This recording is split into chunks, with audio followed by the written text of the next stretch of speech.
Which OCRS stuff? That's a great question. Whatever your login password is for email, do you have two for us? Yeah, I do. It's different. Okay. Email and Right. Use email. Good evening, everyone. It is now 6:36 p.m. It is March 10th, 2022. I'd like to call to order the Oak Park River Forest High School Board of Education Committee of the Whole meeting. Lisa, would you please call the roll? Mr. Kowski, Here. Dr. Maharaj, Here. Mr. Arkin, Here. Mr. Henry, Here. Mr. Martieri, Here. Ms. Harris, Ms. Spivey. Here. All right. So for anyone who is watching from home, we will be back at 7:30 to start the open portion of our meeting, but we're going to go straight into closed session now. All right. And oops, sorry.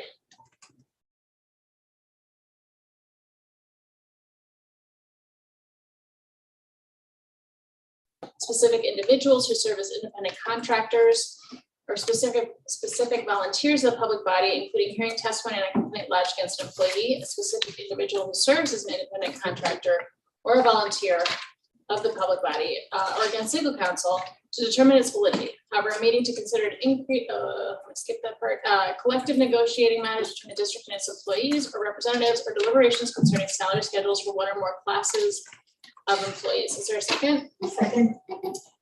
Lisa, would you mind calling the roll? Dr. Maharaj, Yes. Mr. Arkin, Yes. Mr. Henry, Yes.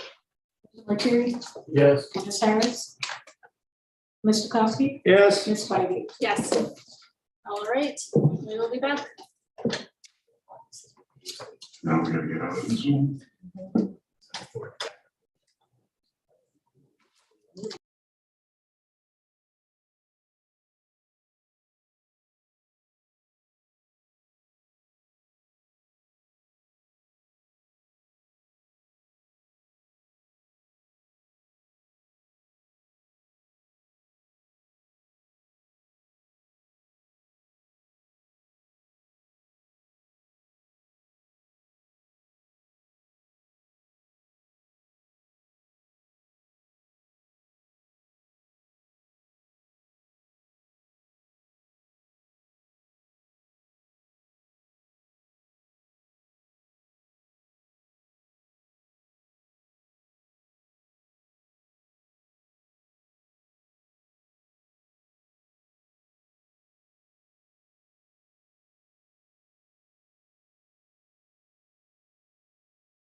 problem, it becomes a crime center and it's impossible.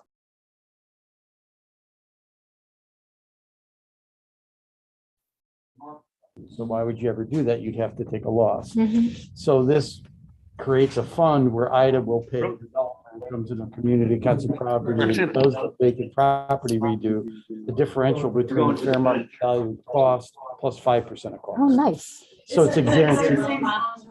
Very different, but the land banks can be purchasers in the way I designed the legislation. So there's nothing quite like it out there. And we're going to pitch it to HUD later this spring and maybe see if we get federal dollars. And it's only a $30 million pilot program, but Chicago, South Suburbs, Central, South, and Western Illinois. So it's everywhere. Yeah. For the pilots? Yeah. That's how you pass the bill. Yeah, that's true. Oh, yeah.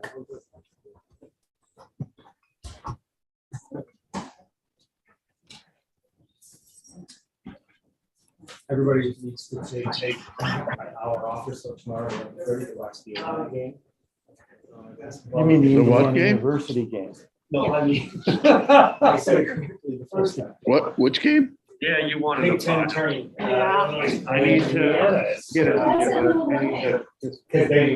They do like Okay. 4 games in one day. So yeah, just send it out Saturday. Yeah, And that's you know, that read one about was tomorrow. more exciting because And- Illinois was not before with Indiana. And- I have it, it's just, No, they because don't. this is gonna be sent, this is gonna be made public, right? That's where I wanted Yeah, to so go. the packet's gonna send to you guys to Michigan Law review it, School then I'm and gonna tell them then if they Indiana they have any undergrad. questions, Michigan send it and back to me Indiana so I can played in the distribute it first to round. whoever it needs to go. And then it's gonna be made public Sunday night. The problem, the issue I have, That's a good. it's one of My son went to one of my spreadsheets, right? And it's got some kind of toys embedded in it. He got into the school public Okay. policy, Michigan undergrad, which they only take 7 years. So he has his degree now in public policy. And he got a. So Rick, you can still like, in Appalachian, Kentucky, working on economic development. Yeah, so he's out in Berea. that was me. Oh, yeah. Are you muted? Okay. Exit the other.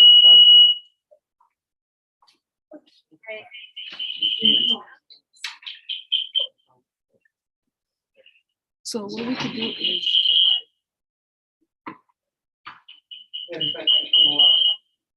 Stop one. So what we could do is like when we get ready to share a screen, you could share your Excel sheet and we just put it in a PDF to just upload it to Word docs. So as a reference, if anybody want to look at it. But your Excel, you could do whatever you want. You could display it and do all your formulas and everything like that. Yeah. Okay. I'll send it to you, you can tell me what to do with that. Gotcha. Because it's got, I mean, it's got some spins and some twists. I know, I learned a lot from you when we were like in pre-negotiation meetings. I'm like, whoa, I didn't know I could do this. Oh, you, I didn't know I could do this. I actually applied a couple of them like 2 weeks ago. in Excel? It was something you showed me with the, when we had to put in the different amounts in different categories. You ever need help with that? I'm gonna show you what I have.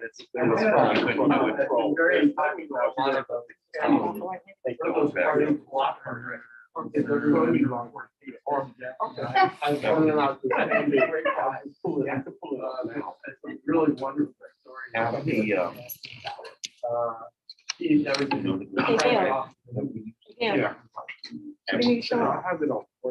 didn't even show up. She didn't even show up. You know. Oh, I know, I saw that, yeah. And at home.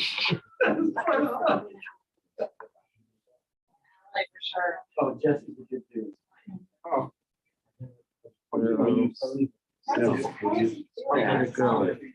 Bring up the PDF. They're recording, right?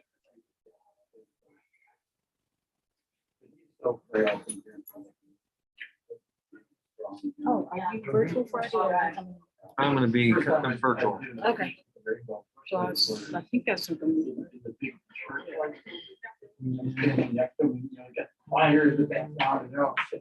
Oh, right here. I said something really like. This is it. I don't know why it's playing. You guys ready? Or You got this. Yeah, So I think you so. can Is kind it of right? look like this. Mhm. You can Thomas was showing me something. say, you can kind of say Yeah. what. And So I you don't, got to show me how to do these formulas to do that. yeah, Like you have to be like, you have to show me that. That was so cool. You did it the last time. yeah. Yeah, right. Okay, I'm ready. Okay, great. Welcome See, back. Okay. I gotta unmute.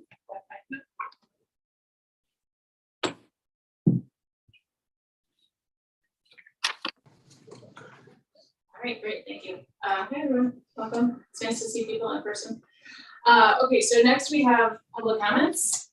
Public comments are limited to 3 minutes. We ask that they be kept within the jurisdiction of our agenda this evening, and it's not meant to be a dialogue. We will respond to questions via email, provided that we have the commenters' email. All right, so we've got a little bit of a hybrid situation where if anyone is here in person, we're gonna let the in-person public commenters go first. Public comment is limited to a total of 30 minutes. I don't believe get too close to that. So do we have anyone here to make public comments? Great. Lisa, do we have any virtual public commenters? We have 2. Okay. Our first speaker today will be Monica Sheehan. Ms. Sheehan, if you have been elevated to panelist, you can speak at any time. Good evening. My comment concerns the closed West Pool and how this negative presents a positive, a silver lining to the administration as it prepares its presentation on the pools for the school board meeting on You March there? 24th. Ms. Sheehan, can you hear us? I'm sorry, can you hear me? I can hear. Hello, but I'm remote, so. Anyone hear us? Hi, good evening. Can you hear me? There she go. Yes, good evening. Sheehan? Yes, good evening. My comment tonight concerns the closed West Pool. Pardon me? Yeah. I'll start again. Good evening. My comment tonight concerns the closed West Pool and how this negative presents a positive, a silver lining, to the administration as it prepares its presentation on the pools for the board meeting on March 24th. First, to recap, it was gross negligence on the part of the administration for not closing the West Pool immediately after receiving the Larson Engineering report on August 10th, which stated clearly that the West Pool required an urgent repair.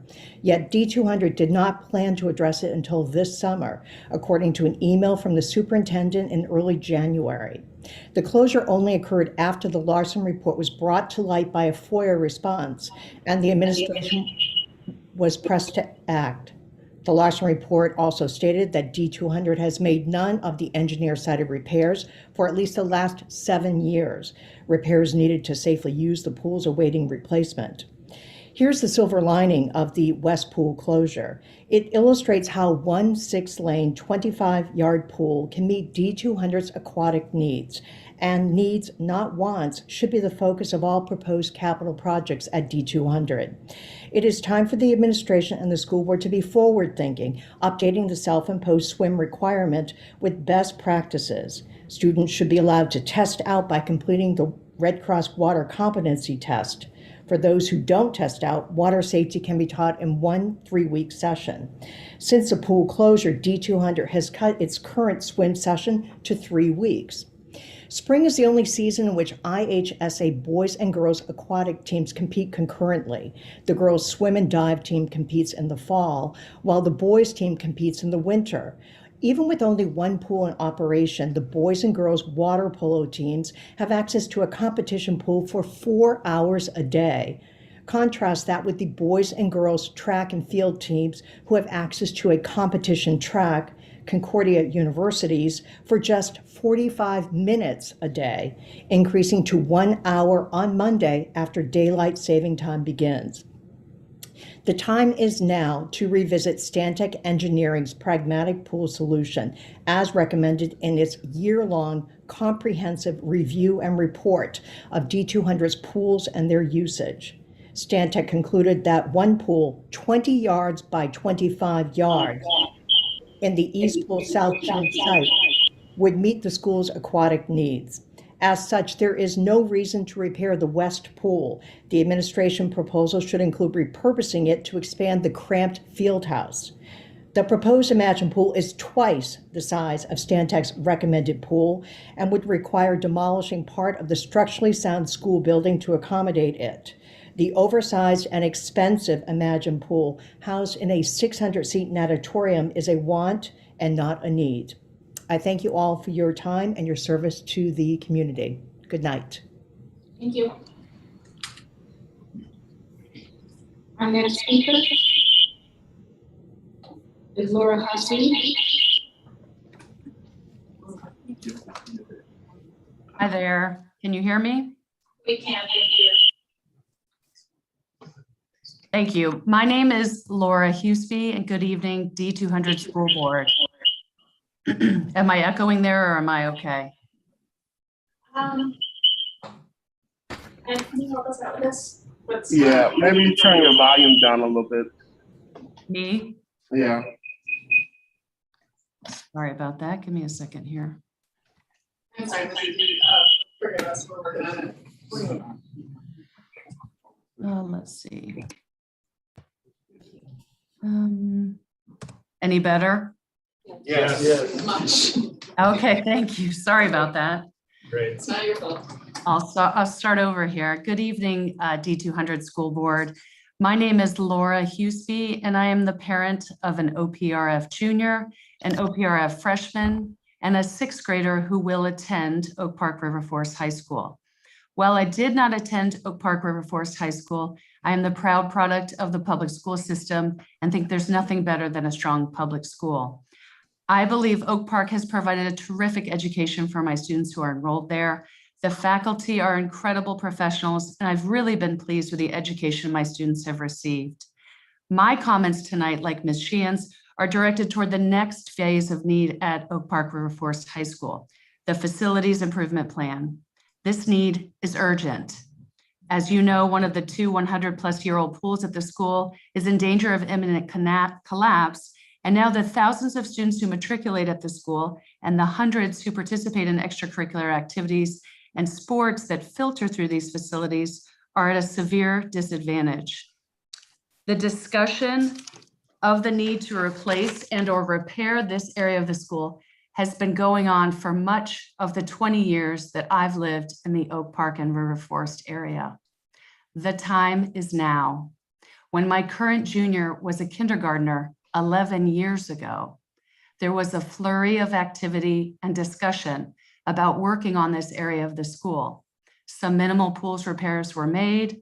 Hundreds of gallons of water, though, continues to leak out of the pool daily. The time is now. This board can be the one that finally, after decades of discussion, moves forward to replace the pools, update the dilapidated locker rooms, and give our terrific students and student athletes a safe place to learn the life-saving skill of swimming, as well as to support the 10 sports teams that operate out of these facilities. The time is now. An important item to consider for this board is that once replaced, this facility that the Imagine Plan contemplated, can be a great source of income for District 200. While this facility hosts swim lessons for the Park District of Oak Park today, being able to host club teams such as swim clubs, club water polo programs, and hosting events such as Swim Conference Meet, where an individual admission charge of $10 is charged per person, as well as water polo conference events, will bring in admission fees and dues that will help financially support District 200 for years to come. The time is now. I know that the board recently toured the pool and the locker room area and my students who were practicing there really appreciated you turning your attention to this area of significant need at Oak Park River Forest High School. The time is now. As I close, I just want to say that I recently attended the boys swim team end of season banquet.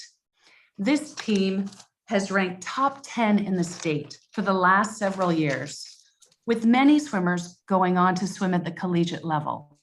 And while that's great, 3 minutes, so if you wouldn't mind wrapping up, that would be great. sure. Thank you. And while that speaks to the quality of amazing athletes at Oak Park River Forest and the amazing coaching job done by our amazing coach Clyde Lundgren, what was striking at this banquet were the emotional speeches given by the senior swimmers on the team. Through tears, the boys spoke of their experiences on the team and how they'll miss this great swim environment and collegial environment. Let's build a safe space, a safe pool and athletic area for the students that are to come. The time is now. Thank you for listening. Thank you. Lisa, any other public comments this evening? No. No? All right. Okay, so our first item is approval of minutes for the February 10, 2022 Committee of the Whole. I moved to approve the minutes. Were there any corrections or redactions? All right, if we could have a voice vote. Or, I'm sorry, is there a second? Second. Thank you. Mr. Harkin, Yes. Mr. Henry, Yes. Mr. Martieri, Yes. Ms. Harris, Mr. Kowski. Yes. Dr. Maharaj, Yes. Ms. Fahey. Yes, thank you. Our next item today is instruction. I will hand it to you, Dr. Johnson. All right, thanks so much. So this is the third in our series of strategic plan update presentations. This is specifically from priority 2, transformational teaching and learning, and is going to highlight on our data strategy plan. Here to present this report and field questions and discussions from the board is Dr. Fiorenza, The data. Christine, and Maureen Miller, who I believe is joining us remotely. So with that said, it looks like we're excited.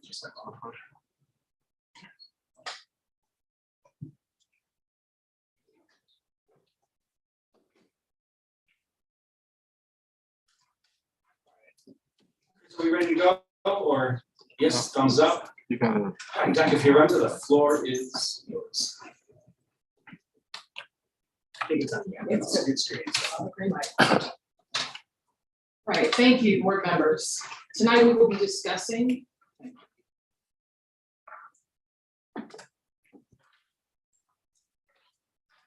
strategic plan priority 2, specifically strategy 4. Strategy 4 indicates that by 2023, we will have the systemic pieces in place to become a data-driven organization. While we've always had and used data, the strategic plan, specifically priority 2, has given us an opportunity to refine certain aspects of our data process so we can tell a better story about students' learning progression. To that end, we have focused on 3 crucial systems necessary to becoming a data-driven organization: technology, data, and data conversations amongst stakeholders. Our work to become a data-driven organization has been focused on how we evaluate and monitor for achievement and outcomes, how we align our practices and processes to research-based approaches, our timeline, how we have applied this data strategy plan to our freshman curriculum, the challenges and next steps to align our processes, tools, resources to impact student achievement outcomes. Research indicates that there's a correlation between sound decision-making and the ability for teachers to collect, analyze, and use data to make decisions in the moment for students that impact instruction. We know this means that we need to ensure that data is accessible and usable for our teachers so they can more easily monitor students' learning progress and needs. To that end, we've created a data strategy plan that recognizes the necessity to understand students' learning progress and gaps, Without this crucial understanding, we just are making guesses and assumptions. We know that becoming a data-driven organization requires that we look at macro data as well as drilling down to that granular data and bringing in other relevant pieces so that we are illuminating where our students are, what their needs are, so that our teachers can plan and shift instructional practices accordingly. Right now, I'd like to point out and explain how OPRF understands data to monitor and evaluate student outcomes and program outcomes. As we work to accomplish the various strategic plan goals within Priority 2, there's a clarity around exactly what's happening and what should be expected that I'm hoping to bring tonight. So first is monitoring. Monitoring is real time, involves formatively assessing our students to know how they are learning and growing so that the instructional practices can shift to either extend or support students' learning needs. Therefore, monitoring is centered in the classroom around instructional practices and behaviors. Researchers like Dylan William, Dr. Marzano, Carol Ann Tomlinson all affirm that the processes and systems around formative monitoring of student learning is what will lead to the increased student achievement. And this has been the bulk of our work this year. Evaluation, however, is the long-term assessment of our school's outcomes. Now, the opportunity for the greatest impact on learning has passed once an evaluation like the PSAT has happened, which is why we want to really focus on how we monitor our students' learning progression. Therefore, the data plan you're going to hear about is not solely to evaluate our program outcomes. Instead, the data plan is designed to give us the ability to better monitor current students' learning and growing, putting in the hands of our teachers accessible and usable data in real time so that decisions that are made impact and are responsive to student needs in the moment. So you can see here our long-term strategic plan evaluation includes 4 key global metrics. This evaluation indicates how our school-wide academic programs are progressing toward the goals outlined in the strategic plan. As we reported in the State of the District, there's a multitude of metrics that we are using to evaluate various aspects of our district's achievement. However, what we are grappling with right now is the efficiency and agility of our data processes. The data strategy plan is progressively working to resolve those roadblocks and capabilities of our data processes. This data-driven approach is aligned to our assessment philosophy and research on collaboration. Our work is grounded in translating data into achievement and requires a strong learning community that is focused on being responsive to our students. Leaning into more dynamic indicators requires a systems approach. One of the barriers we have experienced is getting that timely data about our incoming freshmen, and that has been lifted. With the now intergovernmental agreement with our feeder schools, we will be able to optimize our students' learning and achievement by removing those blind spots to the longitudinal view of students that we know we need. While this is very exciting, we also know that we currently have a lot of data and a lot of data sources. And now with the IGA, there's even more data, making the data strategy plan incredibly necessary. This means we have to evaluate our data tools and resources to ensure we have the capacity and the necessary tools to become the data-driven organization. Our work to become that is exemplified here in our timeline. As you can see, since November, we have spent an incredible amount of time evaluating our technology infrastructure.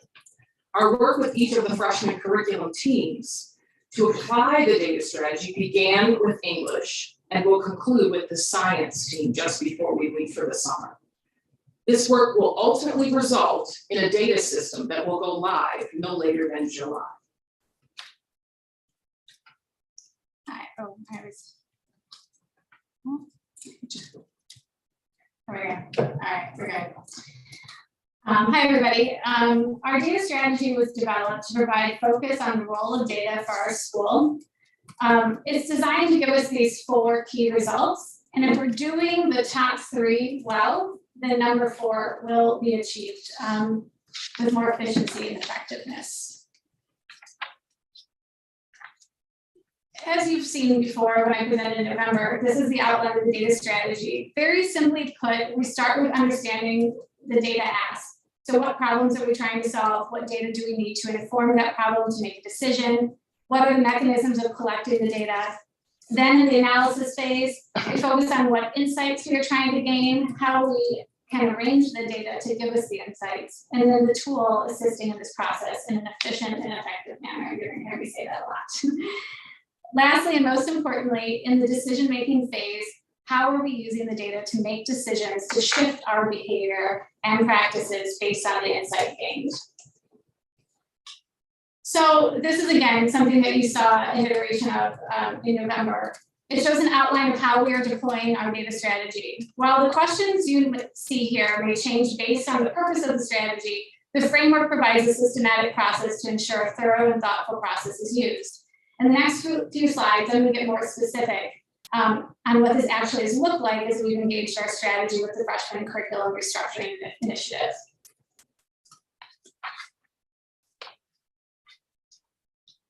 So here are some examples of the work we've done with the freshman curriculum. Robust conversations have been occurring with the teachers, instructional coach, and division heads to really drill down on how the data can help reflect the important outcomes of the curriculum. So what are those critical skills? How can the way they're measured and how the way they are portrayed in the data help the teachers to know students are making progress toward these goals? So how can different sets of data help illuminate aspects of student learning that is sometimes hard to come by? The analysis work we've been doing has focused on the insights needed to be gained and how to achieve those insights in a clear and efficient manner that allow for a thoughtful response process. For instance, we had a prototyping session with a lot of the freshman teachers to show them some dashboards we've been developing and just some ideas that we've been putting together. And one of the teachers sat down and reviewed the data visualization and then began immediately formulating questions she would want to explore, and then started making decisions of next step based on the data set. So she was saying things like, for these students over here, I'd be concerned about their executive functioning. And for these students over here, this data is telling me that while they're performing well in their grade, they're not getting the skills. So based on the data we had shown her, they're fake students and fake data, but she was immediately going into problem solving mode. And that was exactly what we were trying to achieve with the dashboard. So that was a positive experience. And then they gave us other critical feedback on different aspects of the other dashboards as well. So as presented in the freshman curriculum restructuring, that you've heard from the division heads, and Lori and our Dr. Vera in, I forget when that was, is it November, October? Here's an outline of the metrics we're going to be using to monitor the progress of our students and the implementation of the initiative. So what we want to show you here tonight is one example of how our data strategy as a part of the overarching strategic plan is being applied as a part of the initiative, specifically in the top line of the academic skill progress or growth metric. Yeah. Okay, so here's one of the prototypes of the dashboard. We are currently building for the teachers based on the interviews and feedback we receive from them. Again, these are fake students and fake data, but the elements of it are real and what currently exists. Critical components here. Teachers will be able to see their data from several angles in the aggregate and the disaggregate. Also, they can see how their outcomes may be influenced by factors such as attendance, skill proficiency, and class period. While teachers have had access to this data all along, the goal, as stated, is for ease of use so teachers can analyze with more efficiency and effectiveness. This was expressed by the teachers as something important for them. This process also eliminated some of those data barriers as previously mentioned. Tracking this data in our current system has teachers logging into 3 or more platforms, no ability to analyze group level data, and requires significant time to input, pull, and analyze the data. Our goal is to have each team have a set of dashboards that allow for different ways to analyze the data, data tools that provide easy data collection and analysis, and also tools that allow for agility, because as we know, this process is and should be iterative. I want to take a real quick second because all this work that I'm talking about has been done by like an immense amount of people. Particularly, I want to name a few people by name. Sarah Rosas is an instructional coach, Martin Salas as the one of our IT person, and Fabian Jimenez as our data consultant. We've been working together, multiple meetings every single week. I probably meet 4 or 5 times every week with some iteration of this group of people. But also included in this process has been, as I mentioned in the report, over a dozen teachers, the educational technology team, the IT team, student focus groups. Really, it's been a huge undertaking by a lot of people. So it'd be really hard to name everyone by name, but I just wanted you all to know that this work is not just me behind the computer. It's been a ton of people that putting a lot of hours in. This should be Maureen. Good evening. I'm Maureen Miller, and I'm going to talk to you a little bit about the process of evaluating the infrastructure.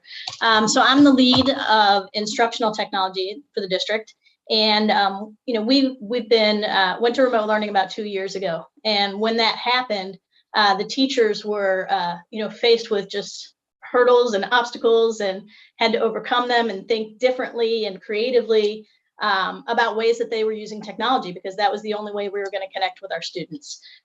So different ways of thinking about the technology use, and leave it to our vendors for educational technology. They were very generous, and they opened up tools and resources for the entire world, basically saying, here, try this, and it's all free.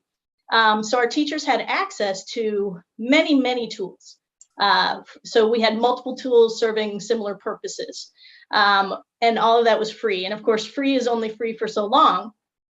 And once we were all back, there started to be premiums for different services and abilities within all of these different softwares and resources. So our job has been to evaluate resources so that there's not redundancy, and we're finding the best tool to meet the needs of our students and teachers at any given time. So that's been our process. So having all of that at their fingertips, they had access to many different platforms, allowing us to see data in many different ways. And then this process has allowed us to kind of funnel that so that we can put a lens on things through the data strategy, so that we can make sure that whatever we're using is easy for teachers so that they're not entering information more than one time, a dashboard that they can see and use readily so they don't have to go to someone else to analyze their data, and something they can work on with their TCTs. And it has to be functional and flexible and easy to use, because we want this data to be used on a regular basis to inform instruction as we move forward.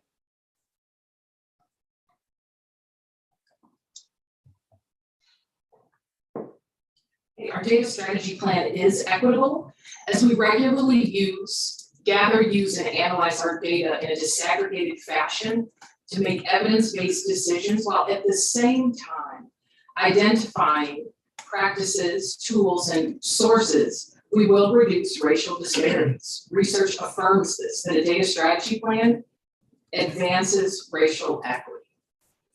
Our next steps moving forward is first to really ensure that the administration regularly models and demonstrates the data strategy plan, that we also put the necessary structures and components in place to improve our data use based on regular feedback from our teacher, collaboration teams, and other stakeholders. We also have to establish and define our tri-district reporting framework. And finally, our teacher collaboration teams are going to continue to work on data analysis and decision making. Thank you. Any questions? Board members. Any questions? Marianne? So keep in mind, I've been teaching for 24 years, but at the college level, we don't do any of this, right? So I get no data back on my teaching in that way. At the end of the semester, we get student evaluations, and that's about it. So I am generally very much in favor of decision-making being data-driven, so I love this approach.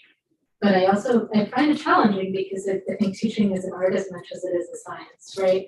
And so I'm just thinking here about how many of the most important and effective interventions that we make with our students are not going to be captured by any data-driven thing, right? Like it's just you know, the student who, you know, a student right now who has not handed in the major assignment of the semester, and it's been a sequence of like follow-ups with her. Like that's not showing up on this kind of thing, right? I'm just going to throw a bunch of questions at you and respond however you like to them. I was also wondering, you know, given the known issues with student evaluation faculty, I wasn't sure if there was a student component to this at all.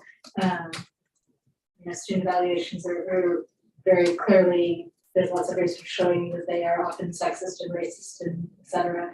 So I'm wondering if that's a component of this. I also wonder whether we do peer evaluations of faculty to faculty, because that's something we added 4 or 5 years ago that I've actually found tremendously helpful in a way that I wouldn't have anticipated as a teacher. Like, for an example, you talked about access to new technology, which is great, but UIC sends us access to all kinds of technology.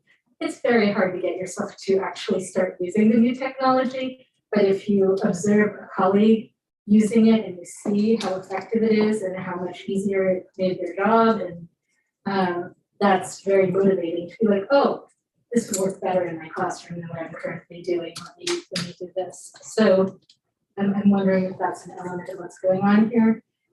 You also mentioned that among the data things you're looking at are things like the SAT scores and PSAT scores, and my sense of the sort of national conversation or really international conversation around those is that there are a lot of questions about the effectiveness of those tests. So are we very committed to, like, I just wonder if that's factoring in.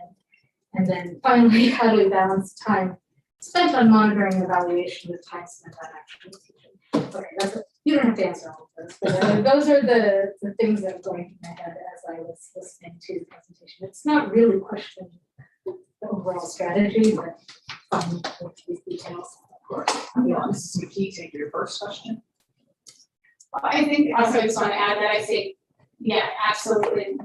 There's no data set that's ever replaced the teacher instincts. As one of the teachers we worked with called them teacherly instincts, something like that. But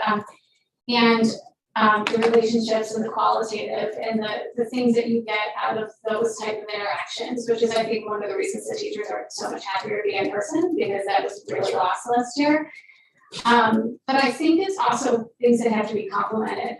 What I've noticed as somebody who began teaching with no data and then started using data in my career is that there were things that I was missing, and there were things that I wasn't attributing to the right thing. And I think the data is a complement, and it does integrate with those types of those teacher judgments and those teacher understandings and the qualitative interactions. Because and I've had just so many wonderful conversations with all these teachers around this, and listening to them reflect. And one of the first questions we asked them was, why did you become a teacher? And it was important to start with that rather than what data do you want, right? Because the one thing we were listening to from them is what's important to you. What we said, why did you become a teacher? What do you want a kid when you leave your room? To, you know, what do you want them to have? And so we really listened and we empathized and we really tried to understand from that perspective before we built these dashboards. And these dashboards are supposed to save teachers time so they can spend more time teaching and they can spend more time on those interactions. But right now, some of the stories that we're getting from the teachers is that they're having to manage to get available data. They have to manually enter the same data in 3 different spots. And then other things are like, when they enter it, it doesn't yield any visualization. So, or it doesn't integrate with attendance. So they can't really understand how those profiles are interacting. So what this is supposed to really do is bring all that together so that the other side, the art side of their job, actually they will have more time for it. That is the ultimate goal. So to help them make better decisions that are based on data, and definitely not to sacrifice those other things that we know as teachers are so important. I think that answered like maybe 1 or 2. No, that's really perfect. So the back end of your questions, I'll answer in 2 ways. I think we definitely want our students to be surveyed. I think we have to be very intentional about what we're asking a 15-year-old about a teacher. because I don't know that they have the knowledge base to truly evaluate a teacher. But what I do think we want to know from our students is, are they clear about what they're supposed to learn and be able to do? Are they engaged in the formative assessment process so that they themselves can locate themselves in the learning, know what their strengths are and where they need to improve relative to the standard and the skills? And then finally, I think we need to know, do our students get the support they need or know where to go when they need support? And the same is true if they need an extension. If students already know something, do they know that their teacher is going to extend their learning opportunities, or do they know where to go to get those kinds of extensions? And then the next two questions about peer-to-peer evaluation and time to talk. I think really all that is the PLC model, right? So in the PLC model, when we talk and collaborate with our colleagues, it's for the purpose of learning and growing. And I can learn from you and you can learn from me, but it's centered around the students and focused on the data. So we're looking at the data, we're having conversations about student success, areas of need. And I may notice that your students are excelling relative to one competency or one skill. And now you may be able to give me some insight and some feedback about what you're doing in your classroom. And now I'm learning. And so that's the type of peer-to-peer. So I was mostly just, I'm just wasn't sure to what extent we were already doing this, because this is already built into the system. It absolutely is. And we do that about twice a month in our teacher collaboration teams, 90 minutes twice a month. So that's where that would be sitting. You're welcome. Thank you. Fred? Yeah, I'm a little confused on timing. Because the opening, I think the opening slide said that that we're going to be have the systematic pieces in place by the spring of 2023.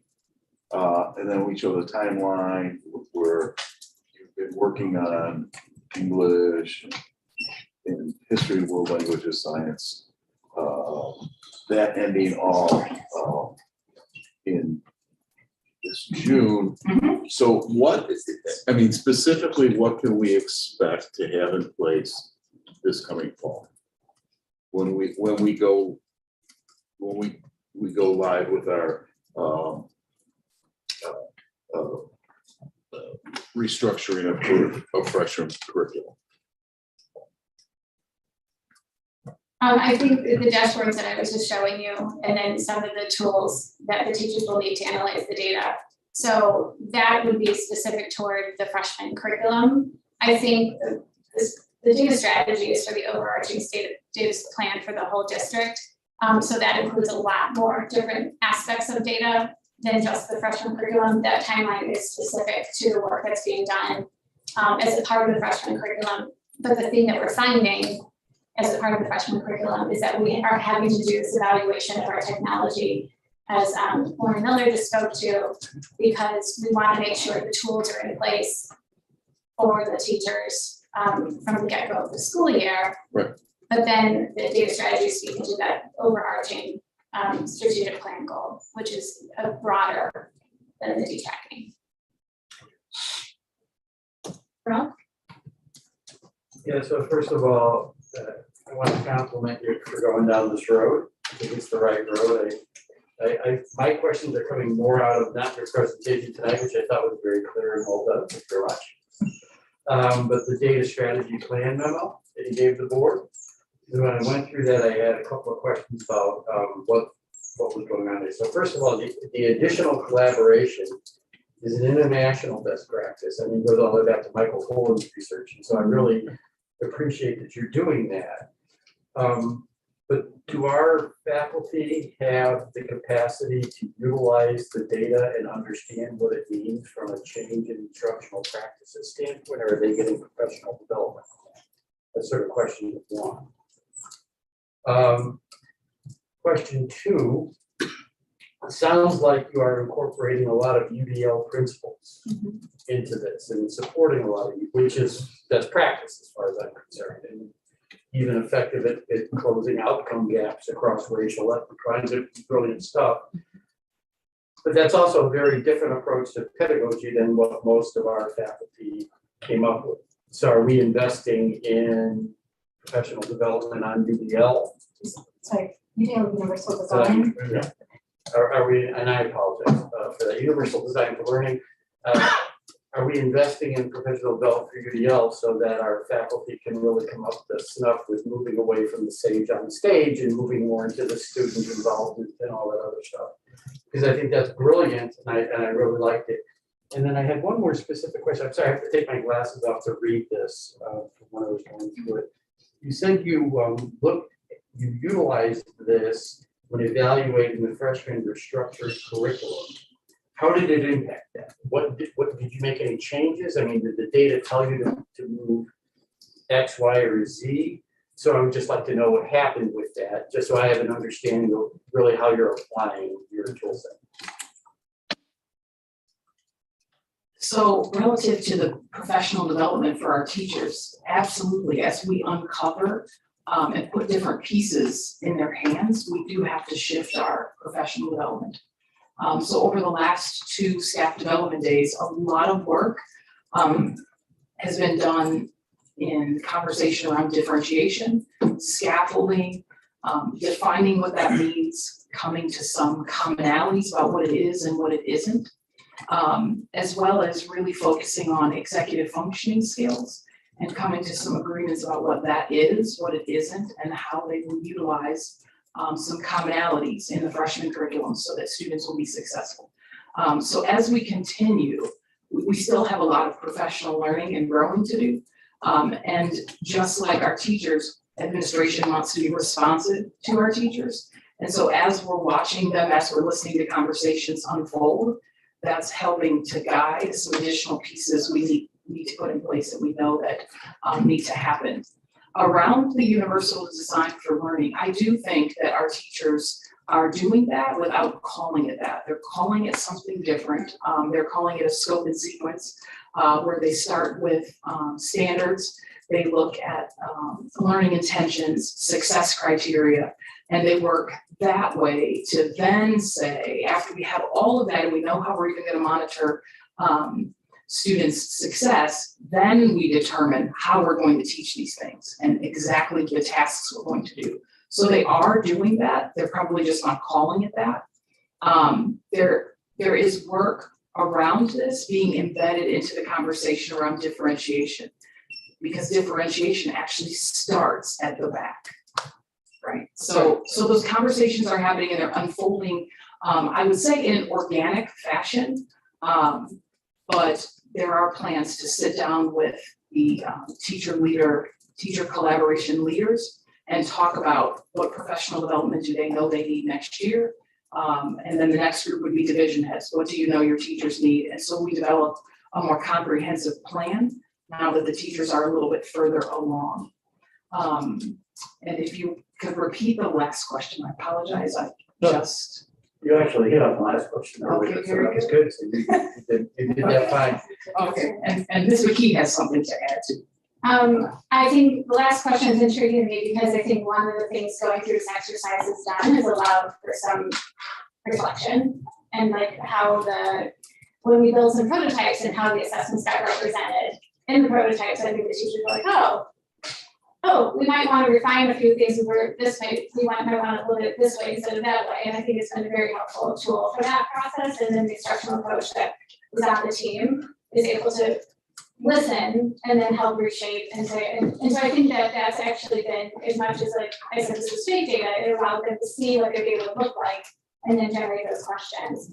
And Ralph, I think that, or Mr. Martiri, I think that, I am also very big fan of UDL, and I think that my lens is always through UDL, and most of the interventions I've ever designed has been through a UDL process, right? And so while has the hard data been a UDL process intentionally? No, Okay. but multiple means of the representation and expression and engagement, like those I think are interactive. When you have an interactive dashboard that allows you to see your students differently and understand and look at how your students are performing in different groups, that does allow you then to the response from the data is probably where the UDL is going to show up. maybe not necessarily in the, clinical dashboard you just saw, but like how the teachers respond to it and then engage the students differently because of what they see in the data, I think is where the UDL is going to show up. And you mentioned the instructional coaches, and that was the last thing I had. And for the boards, we've talked a lot about the evidence-based funding formula here. And just for the board, why instructional coaches are such and the different practices that get funded through the evidence-based model got in there because they had a statistically meaningful correlation. And to hit that correlation, you have an effect size over the nation in a 30-year period of 0.25. Use of instructional coaches with evidence-based professional development had an effect size of 2.75, more than 10 times statistically significant for enhancing student outcomes. So it's one of the most powerful things you could do, and I like that we're doing that now. Our instructional coaches, I'm assuming, are really going to become experts on interpreting these data sets to recommend instructional practices and change with their peer groups as they look at faculty, right? Because that's where you get the benefit of. As part of the work with the consultant really has been coaching up myself, the instructional coach, and then our tech department to really have this ability. And I will say the work that I've done with the instructional coach, we've been joking around that we now like share a brain. It's not a whole brain, like we both carry around a piece of it, but it's like really starting to help with the data piece and then me understanding what she needs the teachers to see. And then for her to be sort of translating that with the teacher. So it's been really powerful collaboration, I would say. That's great. And part of the reason this is really helpful for our equity effort, and I'm glad you mentioned that it's tied into, but why the universal design for learning and why these changes in pedagogy matter is they get the student far more engaged in the student's own education. And so the student sometimes can feel alienated, especially a student that doesn't look the same as their teacher, et cetera, culturally different. Here, the student, because it's student-centered, the student brings their experiences in and is valued in the class. And that makes the student take ownership over their learning and drives better outcomes that closes these gaps. So it's a powerful thing to do. It's all evidence-based. And we're really taking a nice step forward, although I'd like to be more focused on, in an intentional fashion, but hopefully you can get there down the road. But thank you. I had these questions when I read through the memo and I obviously got a little excited about it. So I think I'm doing great. Sabrina or Tom? You're shaking his head, I think, is that right? Yes or no? We can't see it. I think he's shaking his head no. Is that right, Kareem? Oh, Yeah, I have nothing to add. Okay, thanks. I'm gonna see if I can outdo Ralph and Marion with a 7-part question. I'm a simpleton. I got I think it's 1 part. No, I appreciate what I'm seeing, and this is, you've got the plan here. What I'd like to understand is kind of the adjust thinking to, this is gonna be implemented. What's gonna happen, as we get into it, and what are the plans to already change, to adjust, to what are we going to be looking at to say, okay, everything's working as we expected, or are we got to tweak the knobs? Can you go back to to this data monitoring plan? Yeah. So again, this entire table here kind of shows you a few of the pieces, but that top one that I highlighted is that academic skill growth, and that's the one that we expect to be able to see on a week to week, month over month basis, right? So grades really at the end of the semester are when you really can understand, like when everything's in, right? And so that's a little long to wait, right? We can look at grades pretty quickly, but to really understand them fully fleshed out, you don't want to jump to conclusions right away because a couple of grades can throw it out of whack. And so really that's why, as Dr. Fiorenza mentioned, the bulk of the work has been going toward this monitoring part of the plan. So it's trying to look at the common assessments of the teacher, give them the tool that we're going to put the data in so that, let's say I'm a teacher who, yes, there's a set of common formative assessments, and there's some common summative assessments, but I'm also a teacher that I also want to build my own mastery checks. And actually, a couple of teachers who showed me the system that the systems that we're looking at, this is what they do, right? Well, here's my mastery checks, and I put them in, and I tie them to this standard. So then I can analyze them by that standard. But then we put in, as a TCT, we've decided on this common formative assessments. So then we put it all in, and then you just saw one example of a prototype of the dashboard. So now I can monitor my students, but we can also monitor on an overall to see how it looks for that course for the freshmen. And the ability to disaggregate and analyze it by subgroup is the other thing that currently we don't have with assessments. The other thing is we'll still be using our tools such as the STAR reading and STAR math, which allows us a quick access on some information on skills, right? Never perfect, but it's information. So with those academic skill growth, with things like grades, we'll be able to sort of understand how it's going along the way. And then, like I said, grades you get there, and then you go into those other metrics, which are enrollment patterns. And then other longer term outcomes that you kind of have to wait for. At this point, PSAT growth data, I mean, that's like, you know what I mean, like a couple of years to get a growth, you know, for growth. And then also like, you get that and you're like, well, that's hindsight now.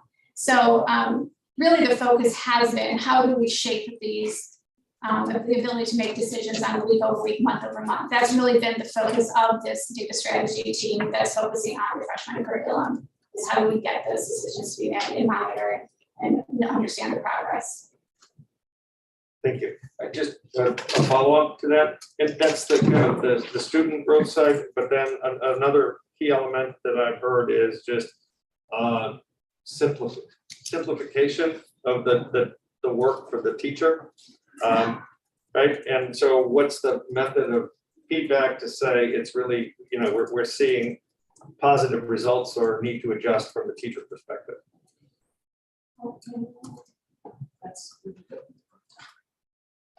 Are you talking about when the teachers implement the tool? Yeah, you said, yeah, you're talking about how you said the teachers, you know, if they have to enter things 3 times. Yeah. I mean, the simplification of just part of their work. That's loud and clear right now with the teachers. It's, you know, and so trying to find the perfect tool is always going to be a challenge, and that's what I don't know if Maureen wants to take that question as well, but that's the work that we've been trying to figure out, because it's a frustration.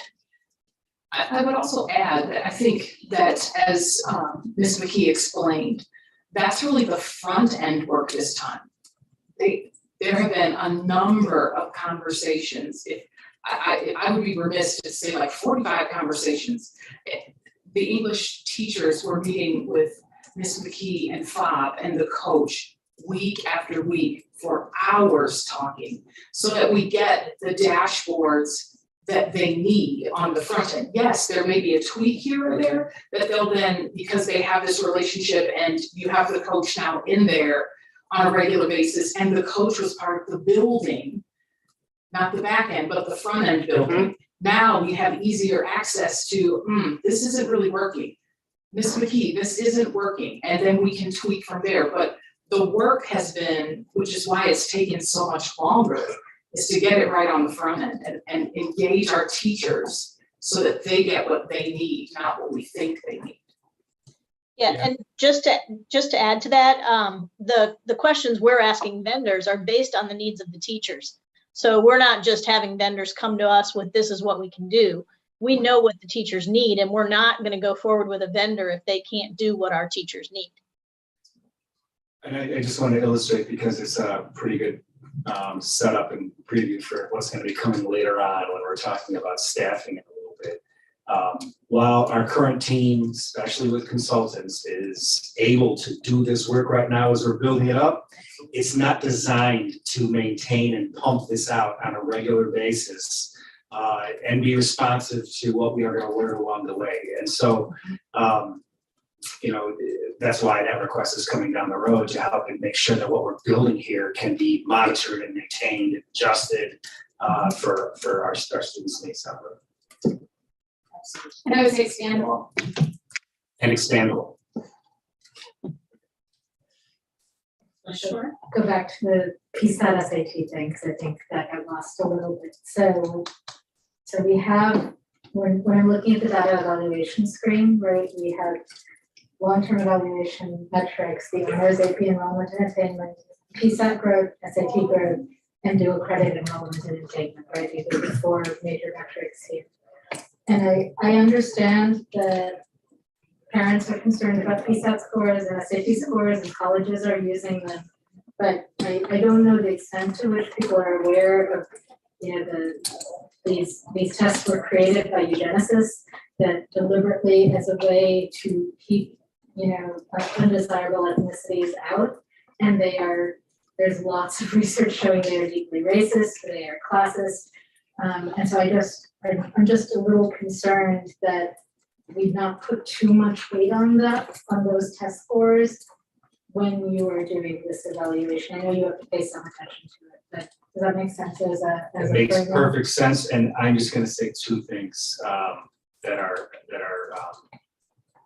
kind of embedded in what, I'm gonna highlight two things that are embedded in what you two have presented so far. First of all, the bulk of the presentation, the bulk of the information that they've shared is all about how we use real-time data about our kids and who they are right now in the flow of the classroom. I mean, you heard Kristen already speak to the fact that even grade data, by the time you get that, becomes too static to really make informative decisions that, you know, in your classroom. So that's number one. Number two,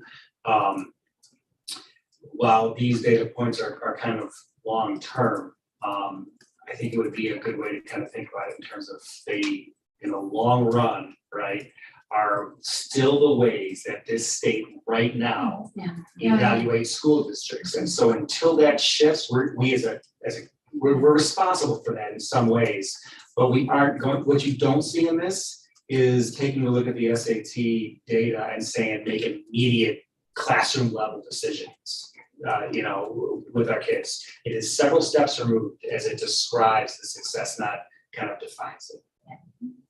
So. Yeah, I just, you know, like I feel like that's not necessarily well known in the community. Yeah, Either it's a way, great point. people are not broadly aware of that. So is that all of the board members' questions? I think so. So I have a question now. Bear with me. So in terms of our students' mental health, right, there's so much pressure on grades, there's so much pressure on doing well in school, however parents want to define that for their kids. And a lot of that starts at home, right? Certainly it's happened in my home, where we put so much emphasis on this, and I'm a little concerned isn't the right word. I just want to better understand how much access our students and their families are going to have to some of this data, because I don't want to just sort of feed into this like data for data's sake and analysis and scrutinization of our students in a way that's not actually going to build them up. This data currently does exist, right? All the data we're talking about right now is not manufactured for this purpose. I think what we're trying to do differently is how we look at and analyze it and use it as feedback with, again, the efficiency and effectiveness. So students will still have access to their formative scores and their, you know, the grade data and how they currently monitor themselves. And ultimately, yeah, it would be really great if this data strategy and the data tools allowed us to have student dashboards, right? There's my folder. Eventually get those tools in place.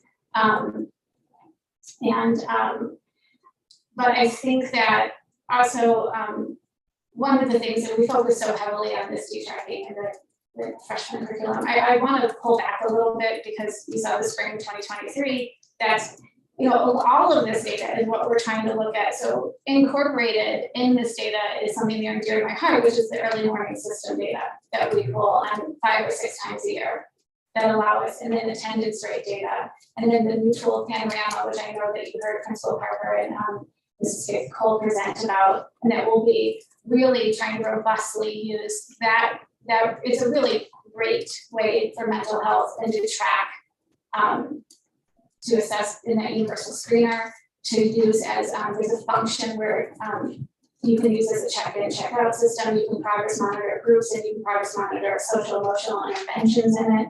So that to me is something that we can talk about here because of the focus we wanted to discuss what's going on with the freshman curriculum of the data strategy. But on my project board, that is just as loud to me and implementing that and rolling that out. It's been a process. It's a new tool this year, right? It's piloting, but we ramped it up a lot quicker than I even think we thought we were going to because we saw that need. And we actually, I think, have just hit the tip of the iceberg on how we deploy that tool. Just as much as I personally am seeing this, I'm just as passionate about that type of data as well. So there's a lot that, I mean, I don't, you guys know me, I could probably sit there and learn your ear about all this stuff all night. So I had to pick. But I just want to know that is definitely one of the things that we are paying attention to just as much. So these dashboards are going to be available for teachers, not necessarily any sort of, family-facing aspect to it, right? Like this is not data for parents' consumption. It's only for right. It's the classroom level data for the teachers' analysis. And to go back to your question about the mental health and focus on grades, Mr. Martieri somewhat spoke to what I was actually going to say earlier, is putting the student in the center of it. So it's not that this is happening to the students. So the teacher is over here analyzing the data separate from the student. Formative assessment involves the student. So we want to begin to engage our students in self-assessment, self-evaluation, goal setting. So when students set goals, it is specific to that backwards design of what skills, what competencies do you want to master? And then the teacher is able to have that conversation with the student. How can I support you to get there? So when we remove the idea that it's just this check, attain, check, but it's about the learning progression. It's really about growing, which is why the bulk of the work is in monitoring and not just evaluating. Because evaluating, that's the A. Okay, you got the A, it's over. But that learning progression throughout ebbs and flows. Some skills I can get more quickly than others. And to really get kids as owners of their learning, we have to engage them in this formative assessment process where they look at what they want to do. What are their goals relative to their learning? And we should have been born many years later. This sounds fantastic, right? We'll be so much younger. Oh my God, it'd be so great. All right. Any other questions? No.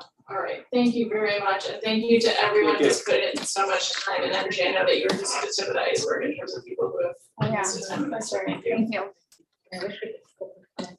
Thank you. Really helpful. We would consult. That's right. The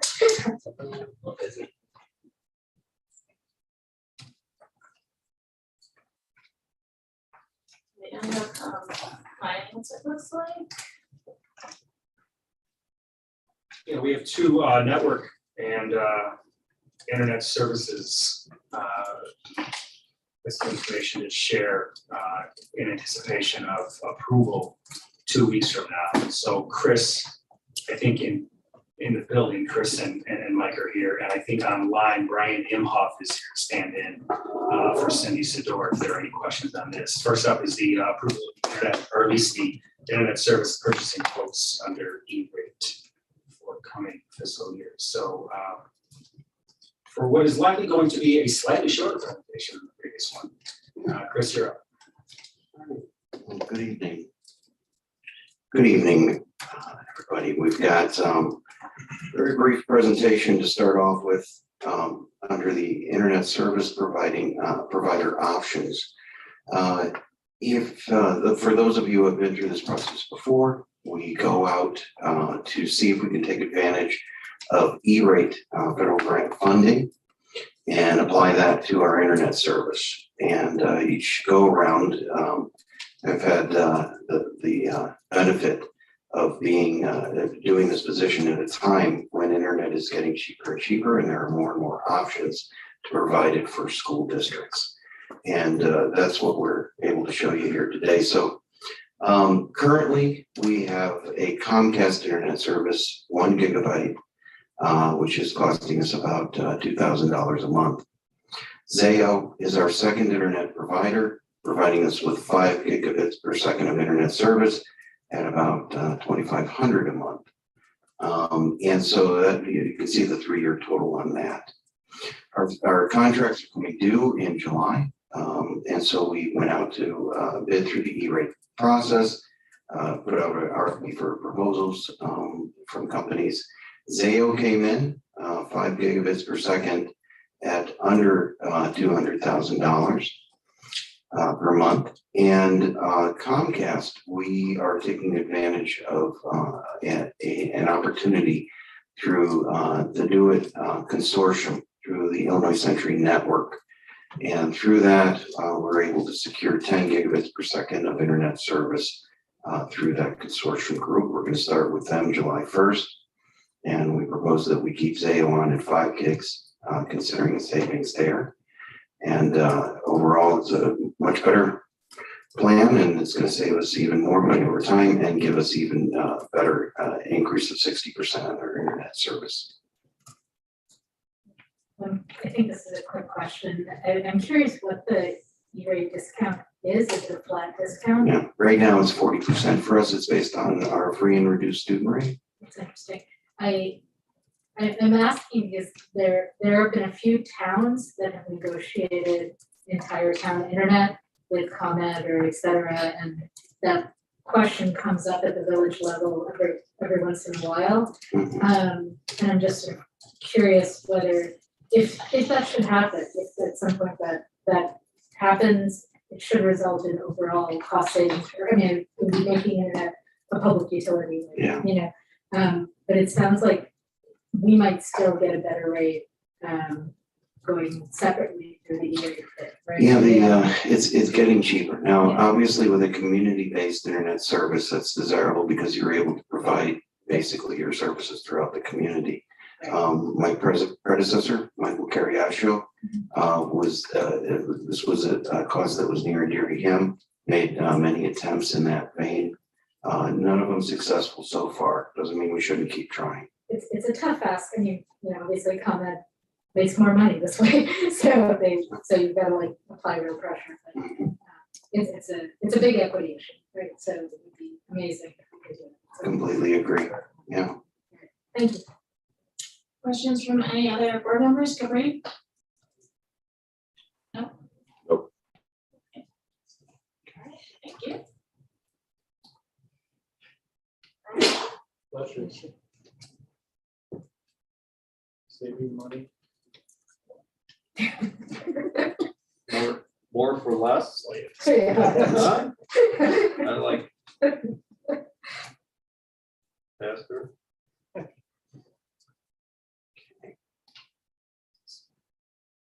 Yeah, absolutely. I kind of introduced both in one fell swoop, so dive in.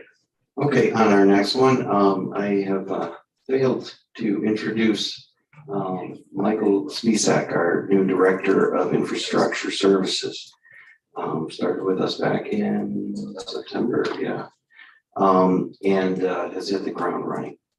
And the work that's gone into this presentation is proof of his endeavors to fully assess where we are standing with our network internal to the building. Now, keep in mind, we had a big push with internet service, and that was when we were going 1-to-1. We increased our bandwidth within the building at that point. And then the cycle for replacing much of that equipment was hitting us right around when the pandemic was happening.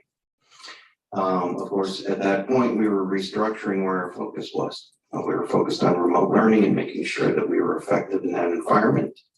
We're now coming out of that. And you can see that effect in this graph. But so if you're looking at the cost in 2016 going into the future to 2027, obviously from this point forward, it's estimated cost, but we wanted to give you a ballpark of what you're looking at. And even though we are spending considerably more this year, it is reflective of the diffs in costs that were applied to networking equipment in the years prior, especially during the pandemic. And it also reflects the large degree of savings that we're able to receive through applying E-rate to this as well. This does extend our E-rate availability up until 2025. However, there are many points as to why we think this is a good idea to do now. Number one, we need to. Some of this is 2 years past due, and so we have to do this work to stay effective within the building. In addition to that, we are concerned with the global markets. We are watching trends in pricing. We expect pricing to increase. It's probably better to purchase now and get it in place and get it secured and the pricing locked in, as well as availability in general. Even if we can get it, or even we can afford it, can we get it? All of that puts us in the place where we are in a really good place for the next 7 to 8 years, possibly longer, depending on how we cycle this through. And then our intent is to cycle that in the years to come in a modest measure so that we have prices included. Michael, I'd like to put you on the spot. If you wouldn't mind talking a little bit about the audit that we did in order to figure out how we structured our network for the next 5 years. So we brought in a vendor to help us get a budgetary look at everything we're doing. And then we, we took the findings they gave us with the age of our network, with the deferred maintenance that Mr. Thiem mentioned earlier. And we were able to apply, and go talk to our original equipment manufacturer, HP Aruba, and find out where they were in the end of sale, end of life cycle. As you know, from the typical business world, you keep equipment for 5 years, 20% depreciation, so you get tax benefits. It's a little different in the public sector. We try to keep as much as we can in float and working so that we can maximize profitability, return on investment, total cost of ownership. As of right now, some elements of our infrastructure are end of sale, end of life. There has been significant gains in current Wi-Fi technologies that our current student device, our current faculty devices are taking advantage of, and our next generation student devices for next year will be. So it's called Wi-Fi 6 and Wi-Fi 6E, not to get too technological about it. So our current infrastructure is not set to take advantage of this upcoming trend, even though it's already been deployed to our faculty. So we're not going to do deferred maintenance anymore, hopefully, on the network. So we're now going to take advantage of the current E-rate pricing, all the benefits that we get from that, because once we lock in the pricing, any future price modifications will not apply to this once the PO is cut. So moving forward, we're hoping to lock this all in and get in line because of the ongoing global getting of equipment. Sooner we get in line, the better. Questions from board members? Just a comment. Yeah. Thank you for the 10-year, for the big picture. That's, saying things we need to do this year, but to paint the big picture is what is helpful. So thank you. If I had a lighter. Capri, did you have any questions? Yeah, just a general comment, because I do agree with buying it now. Even in my IT world, we're seeing the chip shortage is still hurting us. We can't fulfill a lot of our orders for the work we do. So I'm more impressed you can actually get this stuff fulfilled, if that's even possible, because we're looking at for routers, switches, access points, we can't even get them. So if we're able to do so now before the prices go up and demand has a kind of a backlog, I'm all for that. So I have a question. So in terms of the wireless access points, is that going to, since the technology has developed, presumably since we last purchased this, is this going to expand access throughout the building? I mean, it's my understanding that there are a few areas where connectivity is a little less strong. Definitely, and this is what came out through the audit and through the experience that Mr. Spisak brings to the table. The type of access points that we're purchasing not only increase the width of the signal, but it also increases the capacity, the amount of devices that can be on there, as well as how much they can pull through. So we are making sure that, for instance, let's say we do testing in a gym. Now we may have spec'd out that gym previously for physical education classes, which are pretty light on internet use. Now we've got a large group of kids who are taking a test in there. We don't want to have to scramble in order to make it work. We want it to work regardless. So that's what we're planning for. Thank you. Thank you. Robust, like a nice robust system.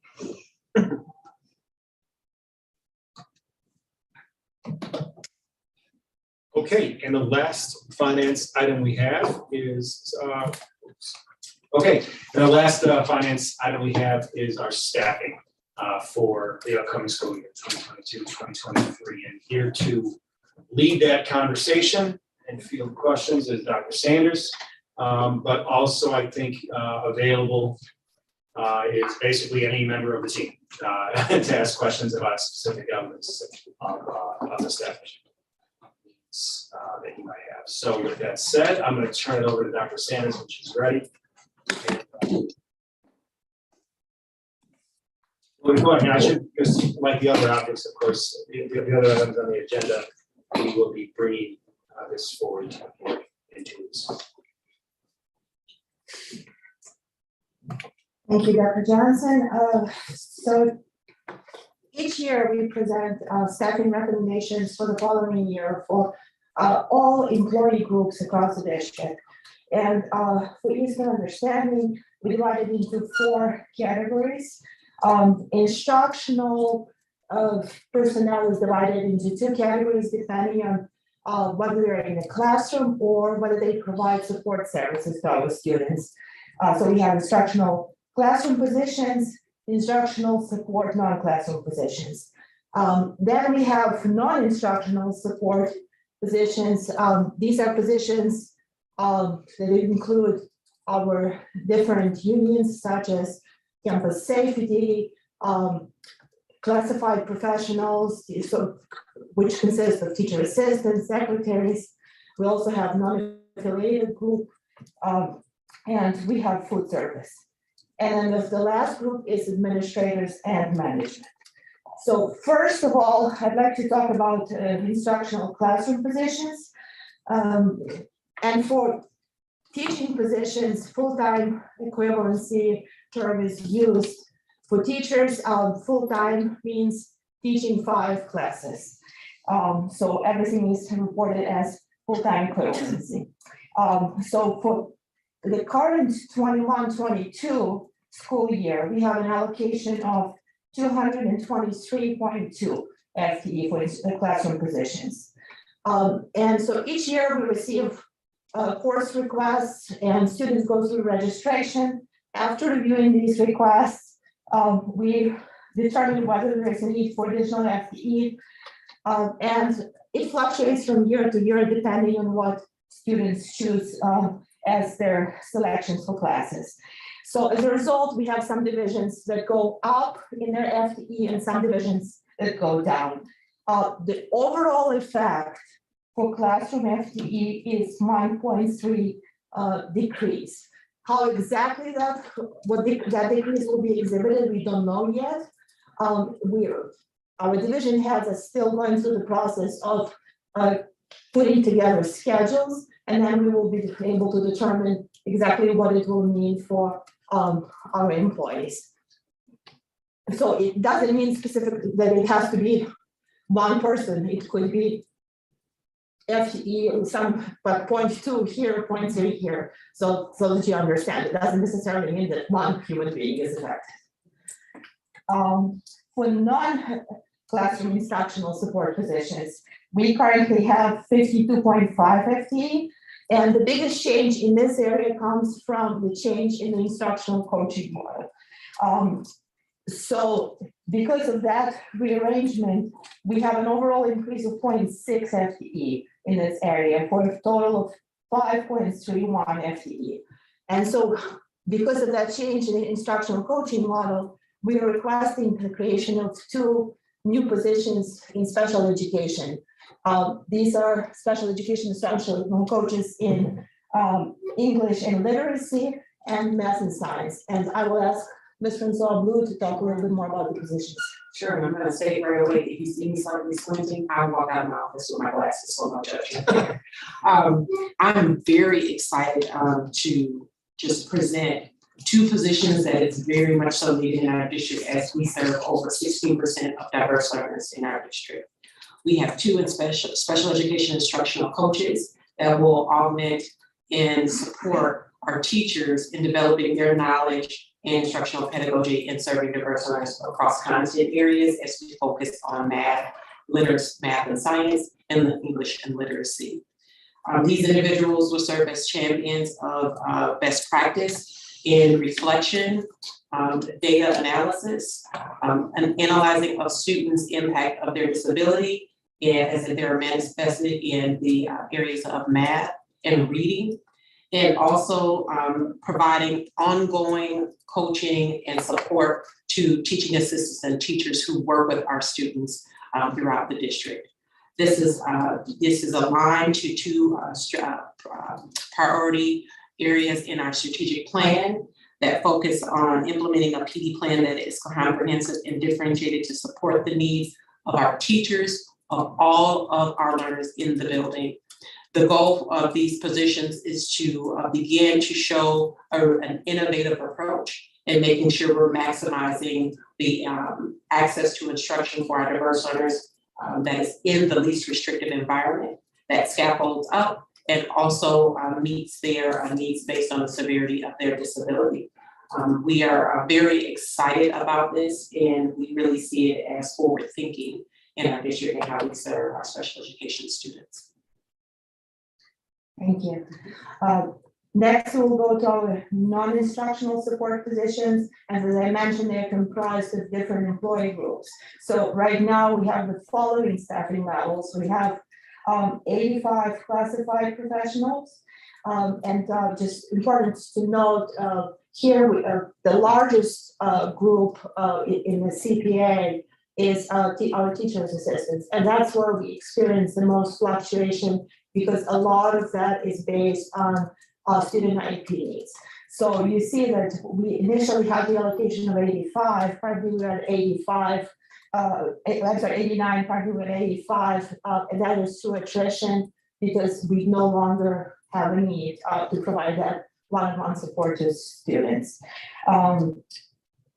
So really no significant changes in that area. We are just asking to reallocate FTE to create one additional position to support our student resource center, and that is based on needs to just provide that coverage due to expanded space. And I'll ask Dr. Fiorenza to talk a little bit more about the library assistant position. So the library assistant position is in response to the need for the library to stay open as late as the tutoring center. So right now, the tutoring center stays open till 5, but the library closes at 3:11. And we really want it to stay open until 5, the whole space. And 2 floors not only requires additional supervision, but we also have the maker space in the SRC, and we're looking to hire a library assistant with that expertise as well, that can innovate and engage students in creative opportunities after school, so that this is a space that is widely used. And so we're looking for that position. Thank you. So we're not proposing any changes in the current staffing levels for either campus safety or food service or buildings and grounds. The other employee group that is under this category of non-instructional support position is our non-affiliate group. That's professionals that do not belong to any bargaining unit, hence the name. And here, the 3 positions that we are requesting, in addition to the current 50 positions that are in this category, are all in educational technology department. And the need is to support increased daily and annual needs of data assistance, including data needs for the tracking and strike district data. So I will ask Mr. Fee to talk a little bit more about the needs for data coverage. So this does tie in, thank you Superintendent Johnson for mentioning the tie-in with the data work that we're doing. the intergovernmental agreement that we were able to secure with our District 90, District 97. In order to do that work effectively, we need folks who can build reports, and we need people who can ensure that the repositories of data are configured correctly, are secure, and are properly maintained.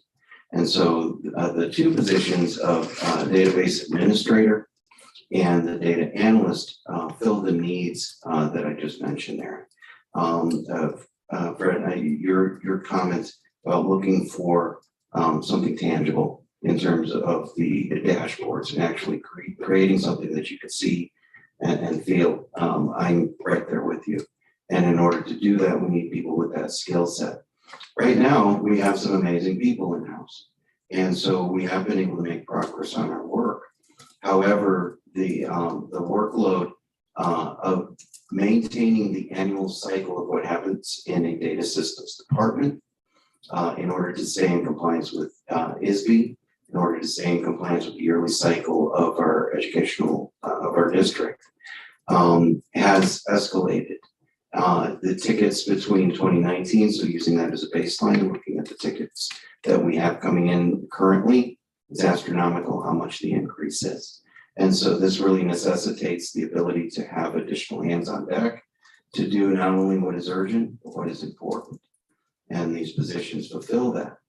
The application specialist is a position that we're looking to pinpoint a member of our team or find somebody from the outside to fill this role and put them in that position, and with the expectation that as systems come into play, that they're ensuring that they are brought in correctly, that they are maintained and working correctly. If there's a problem with Skyward, if there's a problem with any online system that either our faculty, students, or families need, that this person is able to jump in, and it is their primary responsibility to know that system and get it fixed quickly. Right now, that's delegated to a variety of techs, and it's usually whichever tech is available who then has a learning curve in trying to learn that system before they can fix that system. And we need to remedy that so that we're more effective and more responsive. Thank you, Chris. The last category that I would like to talk about tonight is administration and management. So first of all, you asked why such differentiation. The administrators are the ones who work on the professional educator license with an administrative endorsement. So that is required for their job. And then managers are supervisors who also carry out administrative functions, but their job does not require holding an administrative endorsement.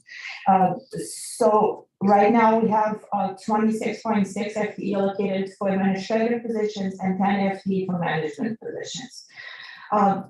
The request is to create an additional administrative position, and I will be the one talking about it because we recommended it would be housed in human resources for two reasons. So first of all, we have this void in the district with Title IX. As you might have heard, regulations for Title IX changed dramatically 2 years ago. So last year we were in the pandemic, we were remote, we did not experience a lot of it. We've gone through a very intense training with our legal firm, and we at that time made a decision to identify Executive Director of Equity and Student Success as our Title IX coordinator. This year we're back in the building. The story is different. We are receiving complaints of sexual harassment, and it's important to note that Title IX coordinator deals not just with students, but also with adults. So it can, anytime there is an interference with educational services because of some sort of sexual harassment allegation, it falls under Title IX. And Dr. Hardy has taken on that responsibility that has taken a lot of time and inevitably has taken away from focusing on what the primary function of his job is to be the equity champion in the district. So the proposal is for the position to be both a Title IX and non-discrimination coordinator which means that that person would be in charge of also Title VII complaints. So anything that has to do with harassment and discrimination would fall under the purview of that position. Right now, I investigate anything related to adult complaints, but sometimes it's a lot. Probably this year, more than I've ever experienced in my career. So we also would like for this position to focus on increasing our efforts toward recruitment and retention of highly qualified and diverse workforce in support of our strategic plan, priorities 3, transformative leadership. So just to give you an example, a personal example, I'm going to, along with Dr. Fiorenza and Ms. Parker, I'm going to the career fair in Missouri. It's a 6-hour drive. So we're leaving on Monday afternoon, we'll be back Wednesday afternoon. I'm fearful what will happen when I'm not here and there is something. We probably human resources is the only department where we don't have anybody, any other administrator for backup. So that's rationale for the position. And lastly, I would like to turn your attention to the summary of overall financial impact. It was the way we tried to present it was the estimated savings from reducing or relocating FTE in several areas, and then what the estimated cost for new positions would be. And it's important to note that this is not the base salary that we are estimating here. It's salary plus all the benefits. So it includes insurance, it includes TRS, IMRF, it includes FICA, and so on and so forth. So it's to give you the most comprehensive picture of what the cost might be. And you know, now I'm conservative, so I always look at the worst case scenario. So but it could be less than what's expressed here. And because of being able to put the 2 instructional coaches position in the grant funds, we actually will not incur any additional cost. As you can see in the chart, it's actually a reduction of $58,000 for the local funds. So that concludes our presentation. Any questions?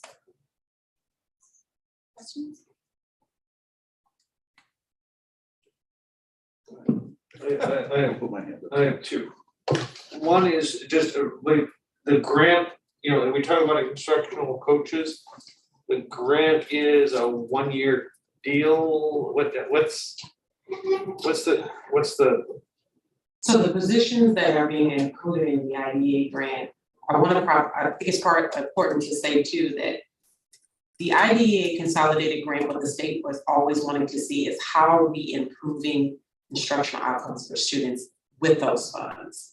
So it is for 1 year so that we can take this year to evaluate or next year to evaluate what did these 2 positions do as relates to improving instructional pedagogy for with our teachers, and what does that data show how students have improved in their academic achievement, particularly in those core content areas that they'll be focused on. At the end of that year, the goal is to not only review and evaluate the evaluation model using those special education instructional coaches, but also their practices in working with our teachers and our students. And then just to add to that too, the IDEA grant is a categorical grant that we have access to on an annual basis. So this is not a one pot shot grant that we would be utilizing in this way. And if the evaluation of these positions yields the results that we want, it is something that we anticipate being sustainably funded by the grant on an ongoing basis. Okay. Thank you. Sustainably funded. That's those are okay. My second question is more of an ask for you, Dr. Johnson, which is it would be helpful to see this recommendation overlaid with our evidence-based funding, model and. Just took one of my 2 questions. Okay, Ralph, you can overlay it just to see how it fits. Are we, how does this match up? So that's, it's an ask. Yeah, It's a steal. Well, Tom, to support it, we got this memo, it talked about all the considerations that went into these different positions, and the evidence-based model wasn't mentioned. So I guess to even follow up on that, to a little more nuance, I would like to know if going forward, and maybe it hasn't been practiced thus far, evaluation of changes in positions administrative could be somehow looked at, or one of the things that could be considered is how it ties into or doesn't the evidence-based model. And if it doesn't, that's fine. We've had this discussion, but we want to know the rationale for it and how it's going to relate to enhancing either student learning or the student environment or the student experience, right? So it's okay to deviate from the model as long as you're doing it with intentionality or purpose. Yeah, I hear that point loud and clear. We can bring that forward in 2 weeks from now when we are ready for vote. And I will want to point out that much of the rationale for how and why we might deviate from that model is already in evidence in tonight's presentation, right? What we don't have is a better in here saying like, here's the EVF, here's a shift in EVF, and then from there. So we'll bring it. But I would like to see, my one other add-in is to see the EVF be part of the discussion when the positions are being evaluated. That the administration, when they're saying, hey, do we or don't we need this position, one of the things you check off is how does it relate to EVF? Is it something that, is a practice that the research shows is something that helps enhance. got it.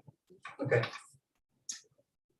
Was that, did I get both of you? I have one more question, but I think your hand is up before mine, so I. Well, and I think I'd actually asked Fred too, and they kind of fought for a second. Let's So talk then about it. come back around. Yeah.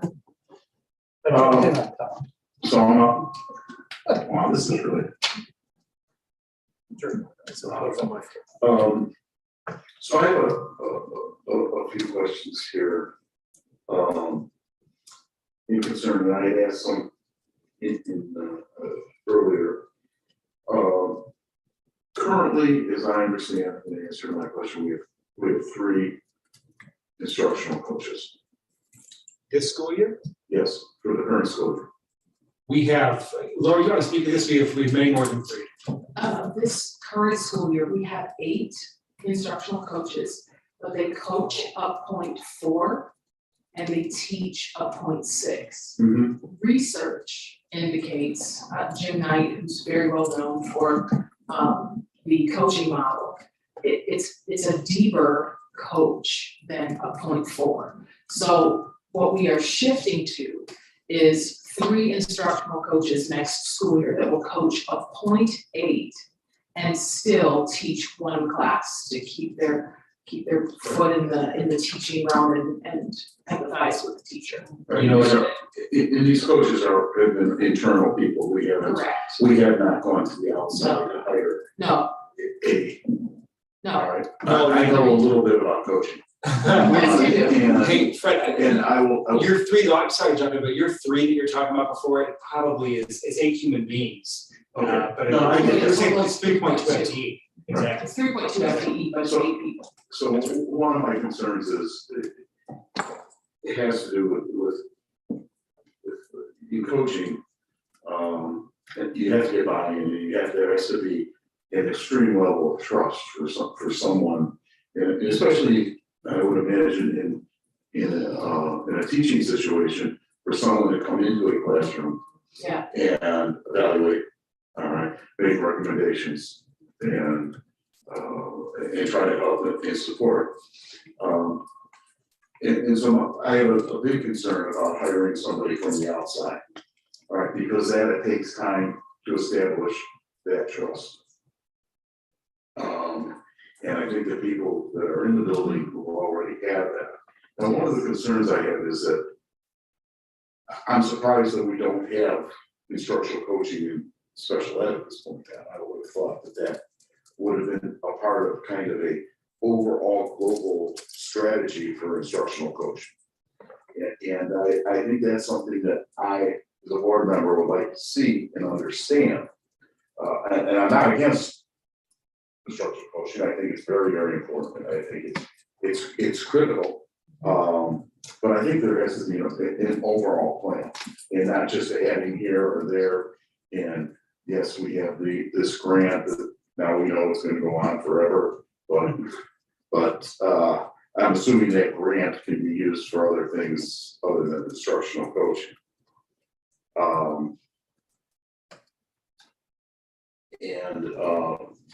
We really need to know the exploitation of the defined needs. I know anecdotally I understand the need for instructional coaching, but I would like to see kind of an overall strategy and plan for the district. Mr. Arkin. Yes. So as we, Ms. Francois Blue and I collaborated with two other administrators in the building, we are aligning all of the coaches to a building coaches model. So the 3 instructional coaches that will coach point 8 and be in the classroom point 2 on the, what we don't like on the regular side, but not really, because we want you to be a building coach.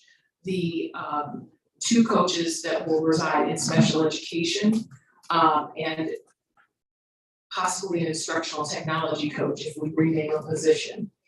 All of them will be aligned to the same philosophy. They will have the same expectations. They will have the same data monitoring. They will have the same evaluation. And we as the leadership group will get together monthly to talk through where they're at, how they're growing, how our students are growing, and evaluate that holistically. So that these aren't separate entities. We really felt like I was. Okay, maybe I didn't kind of explain myself. What I'm trying to understand is the overall, the global board level 30,000 foot, the need, what we have, what the need is in the building. All right, and seeing that defined, yes, I don't know what the need is if you got 3 now plus 2, that's 5. Maybe we need 8, maybe we need 10. I don't know. That's kind of what I'm looking for. And then to see the strategy, the long-term strategy as to where we're going and how that works. Of course. The other question I had had to do with, I think I heard that we've reduced the number of TAs by 4 due to a reduction on the need for a 1-to-1. Is that what I heard?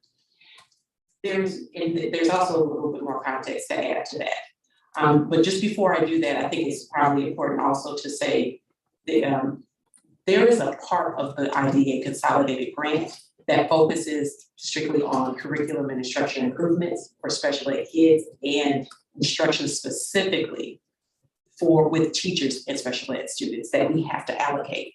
So in terms of relevancy, I know I heard you mention that there could be other things that are written into in the grant. This is actually a component that the state wants to see. I think my concern, and I don't want to speak for Tom, but my concern is to add 2 teachers or 2 coaches at $210,000 being paid for this year by a grant that in future years, now we've increased our FTE that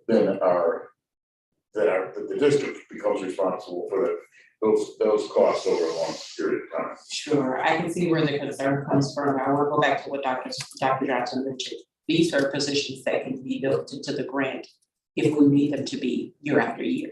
The other thing in terms of the special education teaching assistants, one of the things that we began last year was identifying and implementing procedures for requesting and assessing when a student needs that level of support. We feel that one-on-one or aid-in-class support, particularly one-on-one, is the most restrictive level of support you can provide to a diverse learner. And we really want to get it right in making sure that if that level of support is needed, what that person is doing and how do we kind of gain that independence or garner that independence with those students to win that support call. Part of those procedures has helped us to identify when a student has no longer required it, or for some students who don't need it. So though that has been part of the reduction in the number of TAs. The other thing is we've had some positions that have staff have resigned, and we haven't been needed to fill those positions because we've restructured or reallocated those responsibilities to other people. So there's a couple of different reasons for that reduction. Okay. No, I just wondered if we had a reduced population of students who needed the one, but it seems like that's come through an evaluation process. It's come through a procedures process and assessment process, yes. I'm checking on Kareem has his hand up. Why don't you go next and then we'll come back to folks in the room.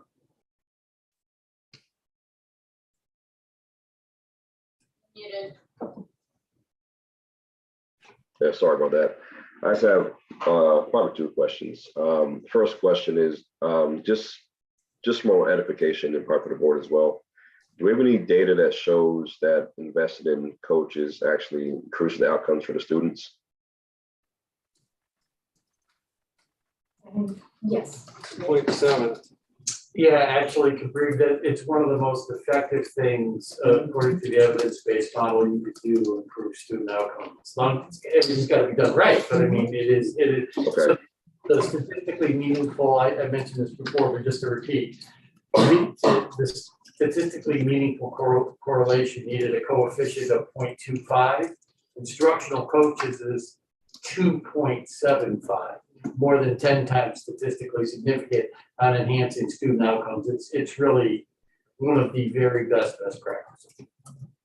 Okay, and the funding for, I know you said it's some for program and some for instructional. So this couldn't be used for like enhancing their program for the students at all, right? It has to be used for instruction or coaching. Yes, it can be for both, but it is definitely for improving instructional outcomes for students and curriculum is a focus of the IDEA grant. It is a budget line that we definitely have to show that we're using funds for those purposes, yes. Okay. That was it. Thank you. Rob? I think mine are quick. One, to clarify something that you just said in response to Fred, just so I understand, when you say one-to-one is the most restricted, a one-to-one aid, I'm not sure I understand what you mean by restrictive, and I'm asking in part because I had a student a few years ago who had a one-to-one aid in high school and then didn't in college and was having massive challenges in the classroom, and we really were not sure how to deal with it. And so if you could, just for my information, I'd appreciate learning more. So I would say the best way to think about it is that our goal is to always foster independence of what our students can do. So if you have an adult working with a child one-to-one all day, that is considered the most restrictive level of support because compared to their non-disabled peers, they're not walking with an adult hand in hand to each class. So it is what we would consider the most restrictive level of support that a student can have. So when you're saying, I think it's just the use of the word restrictive, so I'm not familiar with that. So I think that, so you're hoping to, or you're thinking, it seems like it is better for the students if we can move them to a less restrictive environment. That's the goal. Okay, okay, that's helpful. Thank you. Appreciate that. And then my other question is, I'm going to switch tracks entirely, and I want to ask about the makerspace assistant. So the $56,000, that's for the library assistant. That's for a full-time position, and part of the hours will be covering that gap that we have right now. But that's a full-time position. I'm wondering if that's too low. And the reason I say this is, at one point a few years ago, some of us were working on building out a community makerspace in Oak Park, and we applied for a big idea grant. We were finalists, we didn't get it, so it's on the back burner. But as part of that process, I spent a few hours talking to the Chicago Public Library makerspace person, and the amount of technical knowledge that he needs to do his job, like being able to suss out why this 3D printer has failed when, it was working 5 minutes ago, it's a very high, I can use a 3D printer, but I can't repair a 3D printer. I can't figure out why it's not working. And he gets paid a lot more than this. I guess that's really my question. So I just wanted to be sure that this was covered. Yeah, so I can speak a little bit to that. That position is actually part of our CPA bargaining unit, which is classified professionals that I mentioned before, and their compensation is bargained. So what the estimate was based is what is currently in the contract for the position that falls into that category, because it's not a unique position. We're just adding additional position, but we already have library assistants in the district. I mean, if you feel like you can get tech capable people for this salary who can do the job, that's great. I just set up a wanted little to to mention that we are also in negotiations with CPA now, so that's would change. Can I just interject one thing that kind of piggybacks on what Mary Ann was just saying? And I know I have asked for future agenda item on the utilization of SRC and library. But it does concern me that the tutoring center closes at 5 and the library at, what was it, 3:12 or? Yeah, and I think we made this investment. I think we made this investment to expand hours, and so kids have a place to go, and whether it's early in the morning to late in the evening, and I think that's a consideration that we need to look at. I think 5 o'clock is way too early. You've got kids that have activities that don't start till 6 or 7.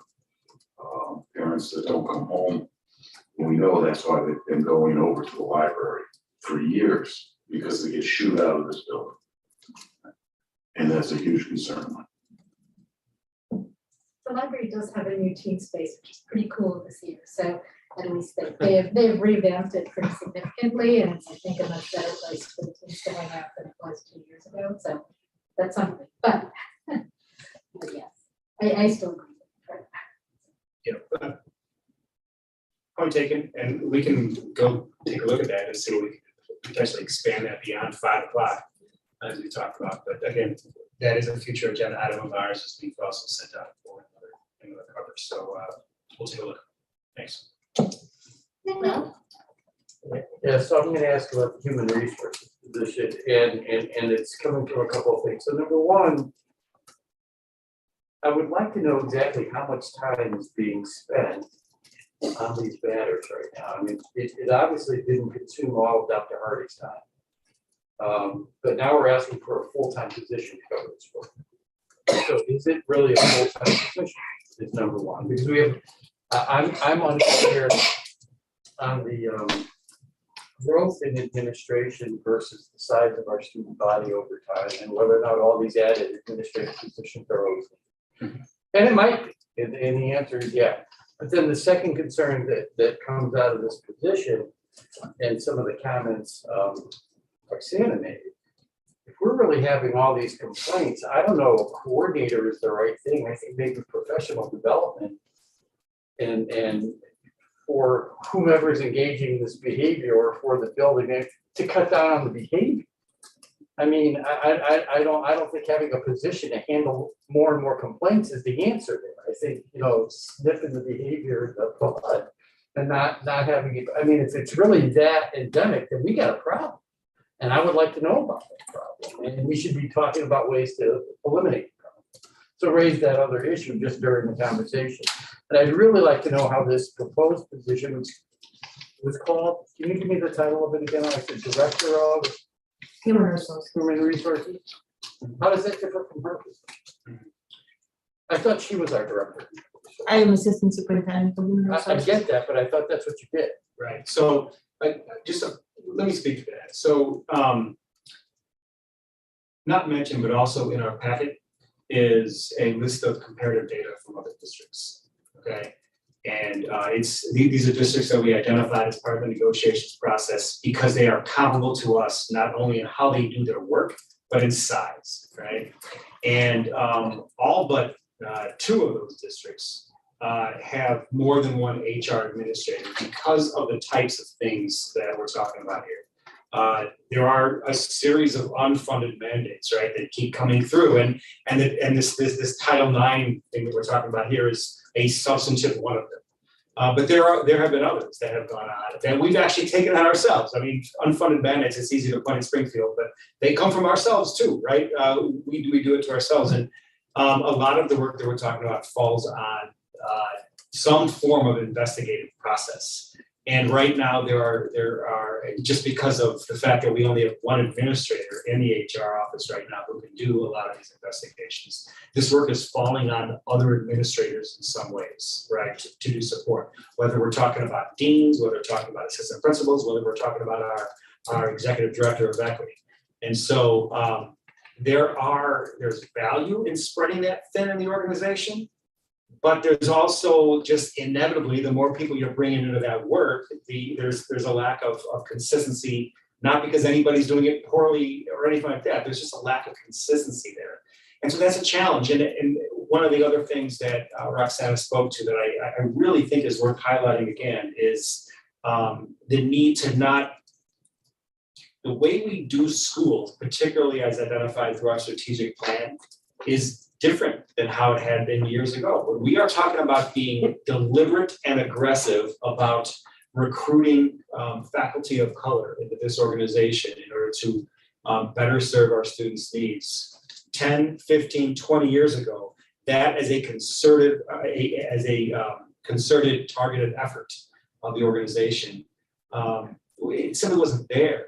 So in order to accomplish that effectively, and we're not just talking about recruitment, we're talking about retention, ongoing embedded retention throughout the organization is definitely a need. And we want this position to be a supporter of that. And so doing that work and naming it as a goal and creating a good strategic approach to it is important, and we're dedicated to that.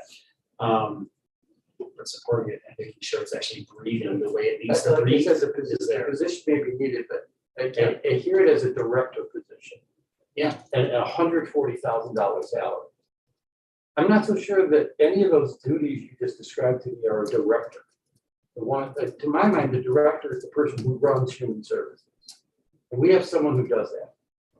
I don't need two people in this organization running human services.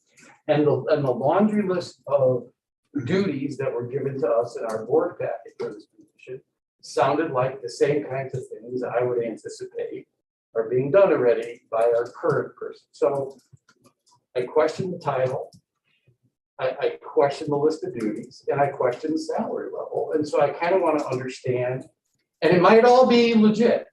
And I will defer to administration if they tell me they are. I always do. But I want to ask the question. Because I do feel we have administrative growth, and I don't know that we've always done it in a strategic fashion. And I would like to know that going forward we truly are, and the positions are truly needed for what they're saying they're needed for, and at that salary level, and with that title.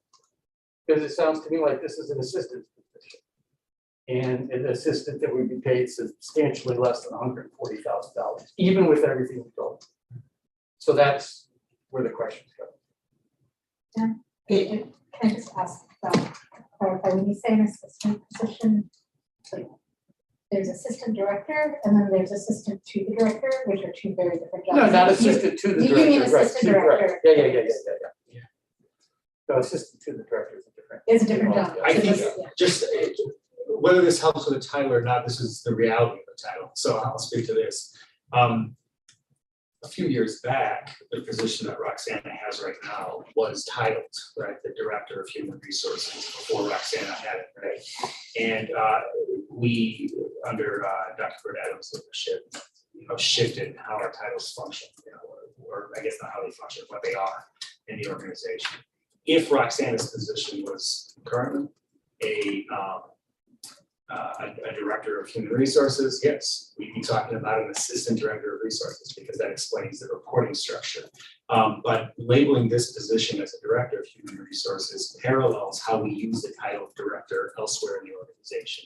Okay, and so in the tech world, you might be able to rattle off the various titles that exist there, but you do utilize, the title director. Ron is the executive director of human resources. He's parallel in the organization in many ways to Roxana, as a cabinet level position, but director of buildings and grounds, director of construction report to him. And so it's just paralleling the structure that already exists in the organization. But is there a superintendent for each of those positions too? Not that I'm An aware of. assistant superintendent? No. Well, we have an assistant superintendent for human resources, so I think it's qualitatively different. And I want to see it justified. And I want to see that salary position justified. And that may be a future board item is to talk about our administrative growth. Just understand it over time and understand the purpose of the place so that we could all be fully supported. But as of this moment, I'm completely supportive of everything that was put on the table, except this position. Okay. Right.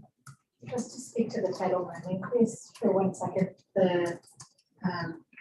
just to note, anytime there's an economic downturn, domestic violence goes up, right? And so, no, but I'm just saying. But I know those statistics, Mary Ann. I'm I know, asking I know. in this context, I'm not asking about society, but I do understand. No, but this was, just because you said like there's a potentially a problem at the school, I'm not, like, I wouldn't necessarily take that from this, right? The way Roxana reported it is that it's consuming a ton of her time consistently dealing with these complaints.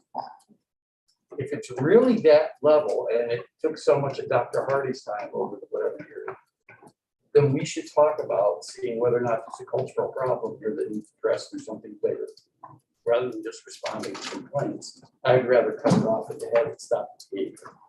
So may I respond to this? Yeah, there's a lot there. Yes, so first of all, if you had a chance to look at the job description, part of the duties is prevention. The fact that there is a complaint doesn't necessarily mean that there was a violation. But by law, we have the responsibility to investigate, and we have to investigate within a given time frame. So no matter how much prevention we put in, if somebody puts a complaint in, we have to investigate.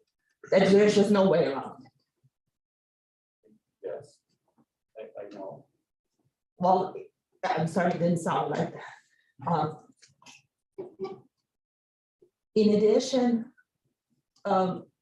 you say that the position is exactly doing what I'm doing. So I would like just to spend a little bit of time to express everything that I oversee. So it's compensation. We have business office runs payroll, but everything, all the contracts are processed through my department. So it includes both certified and non-certified. So we put all the contracts in Skyward for certified.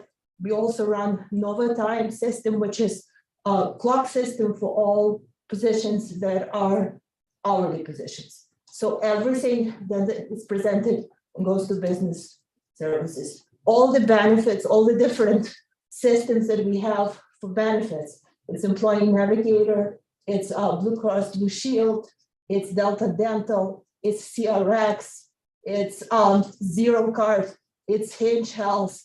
All these different systems goes through me. In addition, I handle all the complaints in the district. I handle calendar, I handle new teacher orientation, I handle professional approval of professional courses. I handle. I think it would be a good idea moving forward, if I can just jump in and kind of pause for a second. What I hear is a request for more information about what this position is. You're listing it here. I think it might be a good idea to package this up for, we're not voting on this tonight, right? Let's package this up. Let's see if we can do a good job responding to the questions you're asking and bring that, forward 2 weeks from now and see how that conversation goes. In the meantime, if other folks have questions about the same position the same way, let's hear those out and let's sit and have that conversation. Dr. Hardy, do you want to speak to this in any way? Just really quickly, seeing as you're somebody who, is, wherever you like, doing at least, that one specific part of what is being described here.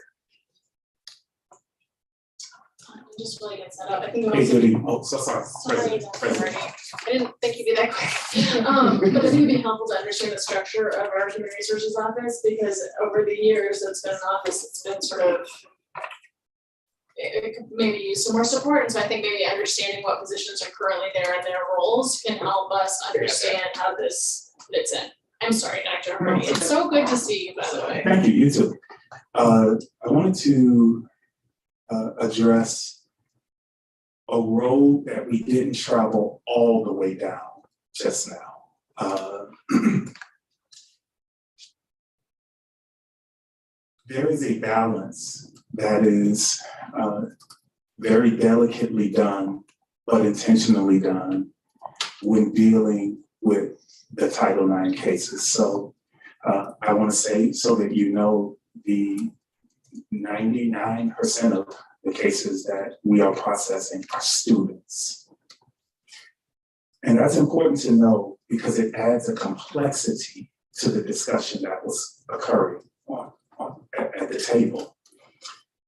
And because it's students, I need everyone to know that it's not just an investigation. And there is a support and services and partnering with all kinds of agencies and people both in the building and out of the building to actually address the core issues that are causing the concerns, not just investigating a complaint. That's not going to help us as an institution. We cannot, someone at the table said, cut it off at the head. I don't remember who it was. We're trying to do both of those things. How do we address the core issues that are leading to the formal Title IX complaint, whether it's founded or not? There are behaviors occurring. And this is a personal opinion. It is, how do you do a disclaimer? This is not on behalf of the superintendent or the district leadership team. In my experience as a district leader, as a former principal, I see it as worse post-pandemic than previous to the pandemic. That the kinds of things that we're talking about with children in these cases is troubling. And so what was said resonated with me, but I needed folks to know we are in contact with therapists, psychologists, officers, social workers, counselors, parents, and I almost said something that I shouldn't have because that would have been too obvious, and others to try to say, I don't want to give away a case, you know what I'm trying to do, to make sure, and by the way, by law, everyone involved in those investigations is constantly saying, they must say, by our training, here are the services that are available to you. Here are the services that we have to say that, because it's not just, did you do it or did you not? That doesn't get at the heart of the problem. So I just wanted to offer that reassurance that the Title IX coordinator, no matter where it lands, I would hope will keep that delicate balance of, we'll do the federally required investigation, but how do we take care of kids? And we're trying to do that now. And you know what, I think you just, skipped a stone over one thing that really helps to illustrate the kind of preventative approach you take towards students, right, over this past year. Yes. There was at least an entire day, right, where you did training, essentially, an education piece with students every period of the day as a follow-up to a request and a need in classes. And so, yeah, it just helps to get a concrete example. So and those conversations around, I want to be very clear, that those classes that I taught, it was about sexual harassment. And I want to thank the teachers that allowed me to do that. So that didn't have anything to do with an investigation. It was just an auditorium full of kids learning, here is what will land you in my office. Right? And here are the kinds of behaviors you want to avoid. We talked very specifically about social media and how that'll get you in trouble and the whole gamut, which I don't want to kill your time with. So that I appreciate you raising that, Dr. Johnson, because there was no investigation going on. We're just trying to say, how can we help you understand the kinds of things that will make me come for you, right? In an investigation when you engage even potentially in these behaviors. So why not do it so we never get there? And I appreciate you reminding me of that. If I can just one last thing too, thank you. Yes, sir. For explaining kind of that job in a way that nobody can, because nobody's done a job under these regulations in a full school year before, right? This is the first time it's landed on us. A few things, these conversations and this kind of interrogation about new administrative positions, if I can use that word, of course, it's right. That's why the board is here. These are the conversations we need to be having about these types of positions. And I think that's important. But I also really appreciate your concept pragmatism about things that we bring forward. As we bring them, we wouldn't bring them here if on a very kind of basic and thought out level, at least this is not neat, right? And so there is a lot, you hear it a little bit in what Dr. Sanders was expressing as she was kind of running through the various sundry bits of her job description. Wasn't even in half. Right, sure you weren't. I mean, there's a lot there. I think all of us could do that. Anybody can do this. Teachers could do this. All of us could do this about the jobs that we have in the organization. So, what's incumbent on us when we're bringing things like this to the board is to have this conversation. That's the purpose of the committee of the whole meeting, right? To interrogate, discuss, think it through, but also to make sure that we're fiscally responsible. So anyway, we'll take the conversation here. We'll package it up, and we will be bringing this back to the regular board meeting. Certainly, it's important for us to do so, and we'll continue the conversation there. And I just add, given how underreported sexual assault has been, given the Me Too movement, I'm not surprised to also see an increase in reporting. And we should, to some extent, think of that as a good thing, right? That there was a lot of stuff that was not previously reported that was happening, right? So just to balance I agree that during the pandemic, I would expect the actual incidents to go up, but I think at the same time, there's a culture change, right? There is a culture change, and you think about the gender equity policy that we had. 4 years ago we first developed that, and we got that approved by the board. The racial equity policy 3 years ago. Both of those have investigative components that are explicitly named in them, and by naming those things, you are announcing the school is safe. All right, for those types of investigations and complaints to be taken seriously. Without naming those things publicly, there's an advertising component with both of those around the school, both that was done with teachers talking to their classes and physically, right? This is the way to do this. Those things didn't exist before, and as a result, your point is I think exactly spot on, right? Those things weren't coming into our offices with the same regularity that they're coming out, not because suddenly things have gotten god awful worse, right? But because we are saying this is something that we care about and we are going to focus on as an organization. So. Okay. Yes. Sure. I had a couple of follow-ups. They're real quick. Because Fred didn't want to speak. First, I think there were questions that were asked about even instructional coaches that, if put in the context of the evidence-based funding model, it will set the foundation. I hear it. So yep. 1. 2, I need my glasses to see my notes. At least I wrote it down. The comment about that I raised earlier about positions that are brought in under grants. Coming back to the grant. From a procedural standpoint, I would like to think it's easy to approve, right, a position when it's free.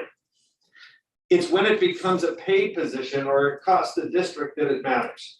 I mean, I'm not saying that's the financial side. I'm not saying from the student and delivery side. But so somehow from an approval process, I'm more interested in approving it the day the grant expires and we say we want to add this position in. So I don't know what that looks like, but that's where my head is at, because that's, when we're talking about this decision of adding resource, that's when we add resource. So just from a mechanism standpoint, I would like to say, okay, we've got those positions, that's great, but then the day we say they're on and we lose the grant, we have a decision that it comes back to it becomes a position that we're saying we're adding to our paid staff.